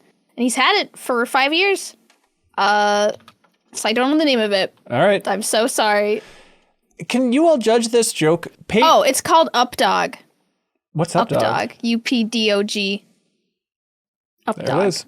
No further questions, Your Honor. Pate Rion writes in and says, "Hey, all, my dog loves giving kisses, and when she meets new people, I apologize and I always say, sorry, she can't hold her liquor, like her tongue." Oh. And Pate asks, is it the greatest dog-based pun? That's a pretty good one. I think that's good. That'll do.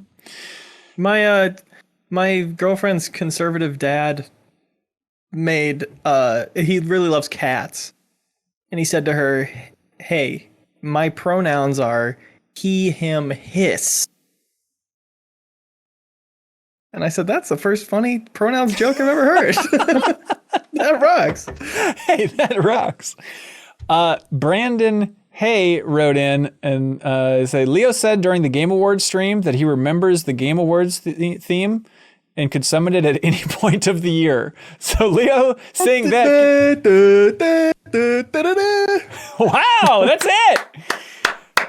Thank you, Keely. Victor Pham. I thought about singing it earlier. I don't remember why. Victor Pham writes in and says, have you ever been prank called? I used to get prank called when I was a host at Ruth's Chris. Oh, the steakhouse. I was at the front desk, so I took the phone calls. And I remember one prank call was from this kid doing a Stewie Griffin voice. And he wanted to make a reservation for Stewie Griffin. Did you play along? How do you react to something like that? Yeah, I just played along. It was weird. It wasn't a big laugh for either of us. I was just like, could I get a phone number? And then he made up a phone number. Are you celebrating anything?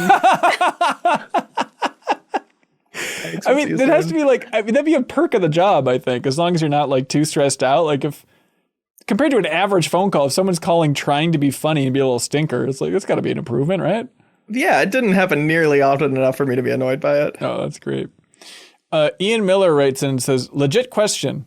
How do musicians not cry when performing their songs, even if they're not that emotionally charged? Anytime I sang along to a song that resonates with me, I have to fight back tears regardless of the sadness factor. Am I alone in this? Anyone else here a crybaby, king or queen? I get it. Singing in general has always brought tears to my eyes, and I don't know why. Right. I might just be an amazing singer, but I think it's just there's something about like feeling embarrassed by it. I've never been really confident in singing, and so there's just something about it that makes my little eyes well up. So if you're singing like a really sad heartbreak song, it's not the song that's making you cry. It's you're so embarrassed that you start crying. I mean, on a subconscious level, I'm trying to figure it out, you know? Did you cry when we played Rock Band a couple weeks ago? I'm honored you didn't notice. I've been singing more lately in the car. Yeah. Because I'm like, I want to kind of practice singing. So when I have to bust it out for karaoke, I'm a little more in control of what I'm doing. Right. And it hasn't been happening but that's not in front of people. So you have to be tested, really. God. Man, yeah, I had a long drive the other day. Like last week, I was driving out to film for the documentary thing, the Doc Lightning, everybody, that we're going to be airing the community's documentaries next week. So on Thursday at, I believe, 7 p.m. Central on Twitch, we'll have the film festival thing. But that entire drive back, I had Something from the Beatles in my head. And it was like an hour and a half of me singing that song on loop out loud in my car, thinking like, if I ever sing this in karaoke, I'm going to nail it. And then every time I tried singing it in my car, never quite got it. It was like seriously like over an hour of just trying to hit every note on this song. And it's not like a very hard song, but it's just like, it's nice to realize every once in a while that, yeah, maybe I'm not that good of a singer. Maybe I just convinced myself because I'm usually drunk playing Rock Band when I'm singing. So yeah, how do they not cry?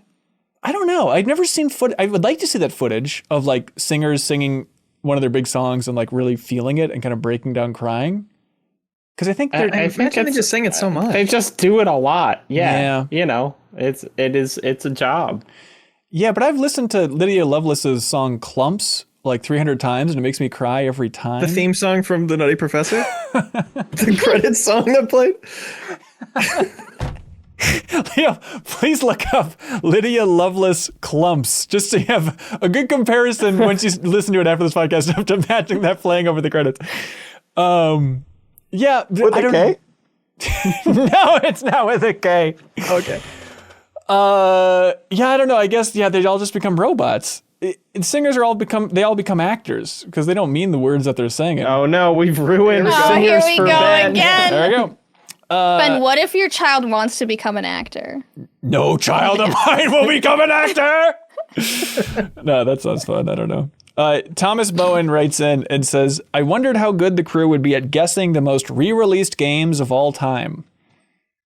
What do you think is in the top 7? Are we just shouting them out? Yeah, I'll tell you if it lands. Tetris number 1. Shout it. Oh, so it's just old. Is it just old games? Doesn't need to be. Re-released games. Does it count if it's like on the Nintendo Live service? I don't think so. Are we counting those? Oh. Nah. Resident Evil 4. Resident Evil 4, number 7. Way to go. Number 7. Sarah. Final Fantasy 7. No, don't be naive. Sorry. This game is on the Nintendo Online service, Sarah, so it counts, I guess, there. It's been re-released a couple of times. What do you think would be the biggest game in that arena that's been re-released? Oh, is it Ocarina of Time? No. Oh. No. This is a game that came out. That was on the DS. It's 3DS, yeah. It came out. This one came out on the NES. They remade it for the Super Nintendo. Is it just Super Mario yeah, there we go. Bros? Yeah, there we go. That's surprising though. I guess it's like the 30th anniversary. I guess they're counting that, and then maybe they are counting the online stuff. There's a biggie. It's the joke. It's the joke one for remakes. Skyrim. I'm sorry, not Pac-Man. What was that, Leo? Skyrim, number 6. Ow. Way to go. This is that series that everyone pretends to like. No, this is one. It's another big joke series. It's the one of like, can it run on a this? Doom. Crisis? Doom. There we go. Way to go. I was with you, Leo. Let's see. This one, Hall of Famer. If you're talking about greatest games ever made, it's like of course this is gotta go on the list. And Capcom will keep releasing this every opportunity they get in 1,000 different bundles. There's 1,000 versions of it. Street Fighter 2. Street Fighter 2. Number 2 on this list. I'd be surprised if anybody in this room has played this game. Iconic game with horrific gameplay that in the past was amazing. Oregon Trail. How dare you? That holds up so much better than everything else from that era. True. No, this is a game. To call it gameplay is a stretch, but regardless, when you saw this in the arcade or you saw it running anywhere. Oh, was it Dragon's Quest? Dragon's Lair. You're very close. Dragon's Lair. Sorry. Yes. Dragon's Lair. I did play that when it was re-released on the iPod Touch, by the way. Oh, wow. Did you beat it? I know. Okay. I think I made it 4 screens in. Thomas Bowen says, there has been a Dragon's Lair released in 28 different years in the last 40 years. That's an average of one release of Dragon's Lair every 1.5 years. Wow. Somehow I've never played it. That seems so weird. I'm a weird animation nerd and like a Don Bluth fan. It's weird that I've never dabbled with that. Isn't that weird, Sarah? It's so weird. Sarah, you don't know me. You don't know my taste in games. What do y'all like for question of the week?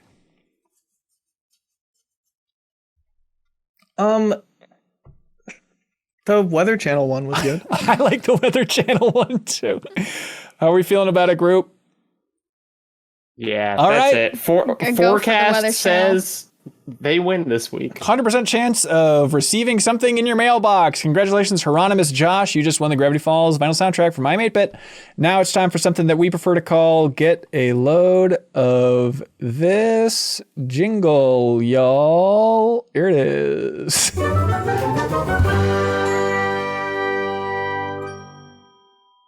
we go. What do you Didn't got? you accidentally play that during the Zelda Deepest Dive or something? What? Excuse me? Everybody in chat suddenly went like, why did we just hear the Get a Load of This jingle in a recent broadcast that wasn't a MinnMax show? Really? I don't know, man. Maybe it like autoplays if I'm like going in between scenes and Streamlabs or something. So probably. Oh, maybe. Hey, Leo, you got one, man? Was. Yeah, check this out, right? That's the name of the section? Yeah. Check this out.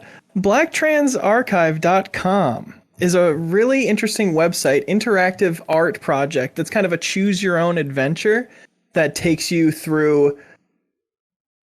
It's less of an archive of like Black trans activists as it is like an art piece honoring everything they've done and continue to do. Huh. It's a really compelling, like, half-hour interactive website with a mind-blowing art style that is, like, completely engaging and cool. And honestly, it was playing it, I was like struck by what a cool version of the internet it is. You know, it sucks sometimes that we're all just on Twitter and YouTube or whatever, because this is like a really unique, cool website that's definitely worth checking out. Cool. Link below for everybody here. Sarah? I don't want to follow that. Okay. Hey, get a load of this, everybody. Here's a dumb one. It's exactly in my wheelhouse. Again, I don't know why it took me so long. It was recommended by multiple people, and I was like, yeah, I'll get to it. But I finally watched that ILM documentary that's just called Light and Magic on Disney Plus, just about the history of ILM. Have you seen this thing, Jacob? No, but I've also heard it recommended. Yeah, because I think just a lot of the Disney Plus making of has been trash. Like all of their assembled, the making of Black Panther, Wakanda Forever. It's like, this is, all of those making ofs I think have been disappointing, except for the one about the horror theme from Marvel. The point is, what is that movie called? The weird Disney Plus one that's in black and white? Wolf Within Me? Of Wall Street? Wolf of Wall Street. The point is, I finally got to watching this, and it's so good. It's just like a 6-episode series, and just the footage they have from the history of ILM is unbelievable. Like, they were recording themselves doing so much, and just seeing this old footage of Phil Tippett and the crew, and just like how cobbled together so many of those early films were. It's unbelievable. So check that out. Lawrence Kasdan, who co-wrote Indiana Jones and co-wrote, I guess, Force Awakens, but then also Empire Strikes Back. I mean, he directed and produced this whole thing. And so it's really well done. And there's a tidbit that's, again, very up my alley. I don't know how I didn't know this, but they're talking about the last episode's about Jurassic Park and a lot of other stuff in that era, you know? And so it's just cool to have a new making of Jurassic Park thing in there. But he's talking about how Gennaro, the lawyer who gets eaten on the toilet, classic Jurassic Park scene, he was saying that model is just literally the T-1000 from Terminator 2. Like, because they just finished that movie. It's like, yeah, we just put that and then put some pants on it. And that's the T-1000, everybody. So fun fact for everybody. Jacob, you got one? Yeah, get a load of this. So there's this YouTube channel that I like called Game Champ 3000 that usually does kind of just video game challenges. Like, can you beat Kingdom Hearts without leveling up? But she made a video a little while ago that is relevant to today's Metal Gear announcement, kind of, because it's about... so you know how the story of Metal Gear Solid 2 is like, oh my gosh, we all thought we were going to play a Snake, and then Raiden, this character, came out of nowhere, had never been like previewed before. What a surprise. Yeah. She talks about in the Game Boy game Metal Gear Ghost Babel, when you beat every mission, including the like bonus missions where you're like stealthing past Donkey Kong, the guy says, your training is complete, well done, your combat capability is now undoubtedly beyond that of Solid Snake, your time is about to come, get some rest for now, Jack.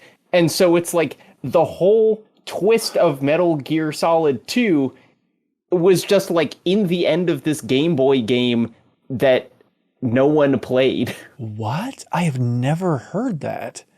Yeah, it's very weird. And it's like the timelines are like, this was like before Metal Gear Solid 2 was announced. Right. I think that it was in here. It's and the game wasn't even, it's not even canon, and it wasn't like made by Kojima. Right. But for some reason it's in there. Oh, cool. Now they can remake Ghost Babel and make it be like, oh no, these were Solid Snake simulations the entire time, and you're technically playing as Raiden and all that stuff. That's yeah. So anyway, the video is called "The Greatest Twist in Video Game History Is a Lie," and it's just kind of like a spiral into trying to figure out canon. Sweet. Link below for everybody. All right, Sarah, give us some dumb stuff. Just rock us. Yeah. So get a load of this. Popular Twitch streamer and OnlyFans creator Amaranth has made an AI chatbot in which you can go on dates with her. No. And it's actually her voice. I thought that it was just like a chat, but it's actually her voice. Oh my God. Is it like there's a visual to it? I don't think so. But we're really taking parasocial relationships to a whole new level with this. Do you pay for it? Oh, absolutely. Okay. I would not do this for free. Yeah, Sarah, do you pay for it? No. How do you feel about that, Sarah? I don't really want to like rest on the morals of the whole situation because we all know that it's, just a result of capitalism to really sell your relationships to people in a way they can actually pay for it. Sure. Because there's, how else do you capitalize off of people wanting to fake date you? But yeah, it's an interesting conundrum, isn't it?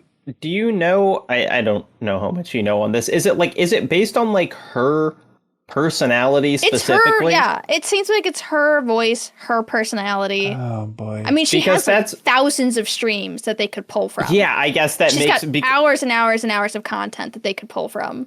Because it's like, I feel like making a voice would be easier than making a, being like, this is what this person would say. But if she's got enough content, large language model, who knows? Okay. I mean, 5 years from now, this is going to be cute that we were surprised by this. None of us will even record MinnMax. We'll just like plug in our 4 personality cores. God. Yeah. And dang it, they're all dating again. 100%. We don't like it. Hey, get a load of this from the community Discord, where there's a whole get a load of this channel. Well, of course, you know who this was, who submitted this, so I'll tell you after I share the tidbit. But it is a tweet from Stephen Totillo from Axios, where he just shared a bunch of stuff about Embracer Group, the company we all love to be confused about like what is going on over there at Embracer? How do they have this much money? How are they buying everybody? The classic Embracer jokes. And of course, this comes from Crowboy in the Discord. But they were talking about how apparently there was a $2 billion deal for Embracer and everything blew up. And apparently last night, whoever this other entity was that had a $2 billion deal lined up with Embracer let Embracer know. And now their stock is down 40% because they announced it today as of the time of this recording. And there is the CEO of Embracer. He did like a Q&A online, and it's weird to see. We all were commenting on Phil Spencer and how rocked he seemed to be during that Kind of Funny interview and how sad he was. But this guy is like shell-shocked out there just talking about like, yeah, we had everything lined up. And then last night, all our money just went away. It's just weird to see a CEO just trying to reckon with like what is happening to this company. We were bracing on this, like we're embracing this deal coming through, and it all fell through apparently. And in that Q&A, someone's watching the last season of Succession. Right? Yes. Am I right? I think you're right. And then also he was also asked about the KOTOR remake, which is confusing, and he said no comment on the status of that KOTOR remake. So don't cross your fingers, folks. That thing might not ever be coming, at least from the Embracer umbrella. All right, that's it for an episode of the MinnMax Show. Thanks for sticking with us. We know it was a funky one. We're aware of what we made, everybody. Has anybody got something they're dying to plug? Listen to Something Rotten podcast. We're talking about DMC and Hellblade. That's our new season. Hell yeah. Ninja Theory. Great picks. Nice. Let's see. I got a new Patreon video out. Patreon and Nebula. And if you're in the Leo Vader Discord, I put the link in there. You stinky little web. It's a great video. I watched it. Thank you. Just a reminder, Doc Lightning, our not competition, but we're encouraging people in the community to make a short documentary. We're going to be having that screening on Twitch Thursday, so give us a follow at MinnMax Show. It should be up on YouTube after that, so it should be fun to have a big group just seeing what the community made, and then also the documentary that I still have to edit will be in there, but it should be a good time. Also, if you support us on Patreon, you can unlock our bonus podcast called Party Chat, which airs every single Monday this week. Somebody asked us they're like, hey, I'm starting a gaming podcast. How do you produce a podcast? And so we just kind of walk through all those details. We ran through predictions for Xboxes, summer reveals, all that fun stuff. So you can unlock that bonus podcast. It's called Party Chat. I still get messages on Patreon for people being like, I don't know how I missed this. I don't know how I missed the idea that you're doing a bonus podcast each and every week. So I'm telling everybody listening to this that Party Chat is a thing. Thank you to everybody who supports us on Patreon. Thank you to everybody who supports us at the $50 tier, that Game Champion tier, where you can choose any game under the sun and be declared its champion. I'm talking about Malcolm Holiday, who's the champion of, I love this, Tatsunoko versus Capcom Ultimate All-Stars, no doubt about it. The champion of Star Wars Shadows of the Empire is That's Mildly Raven. the champion of Yakuza Like a Dragon, Jesse Spencer. Clemens Zobel is the champion of Assassin's Creed Origins. Jawar Hello, the champion of Monster Hunter Rise Sunbreak. And Studio Hoiho, once again, the champion of Eco. Just bless them. All right, that's it, everybody. Thanks so much for watching and listening to this episode of the MinnMax Show. We'll be back next week with a brand new episode for Thank you so much, everybody. Be good, have fun, let's go.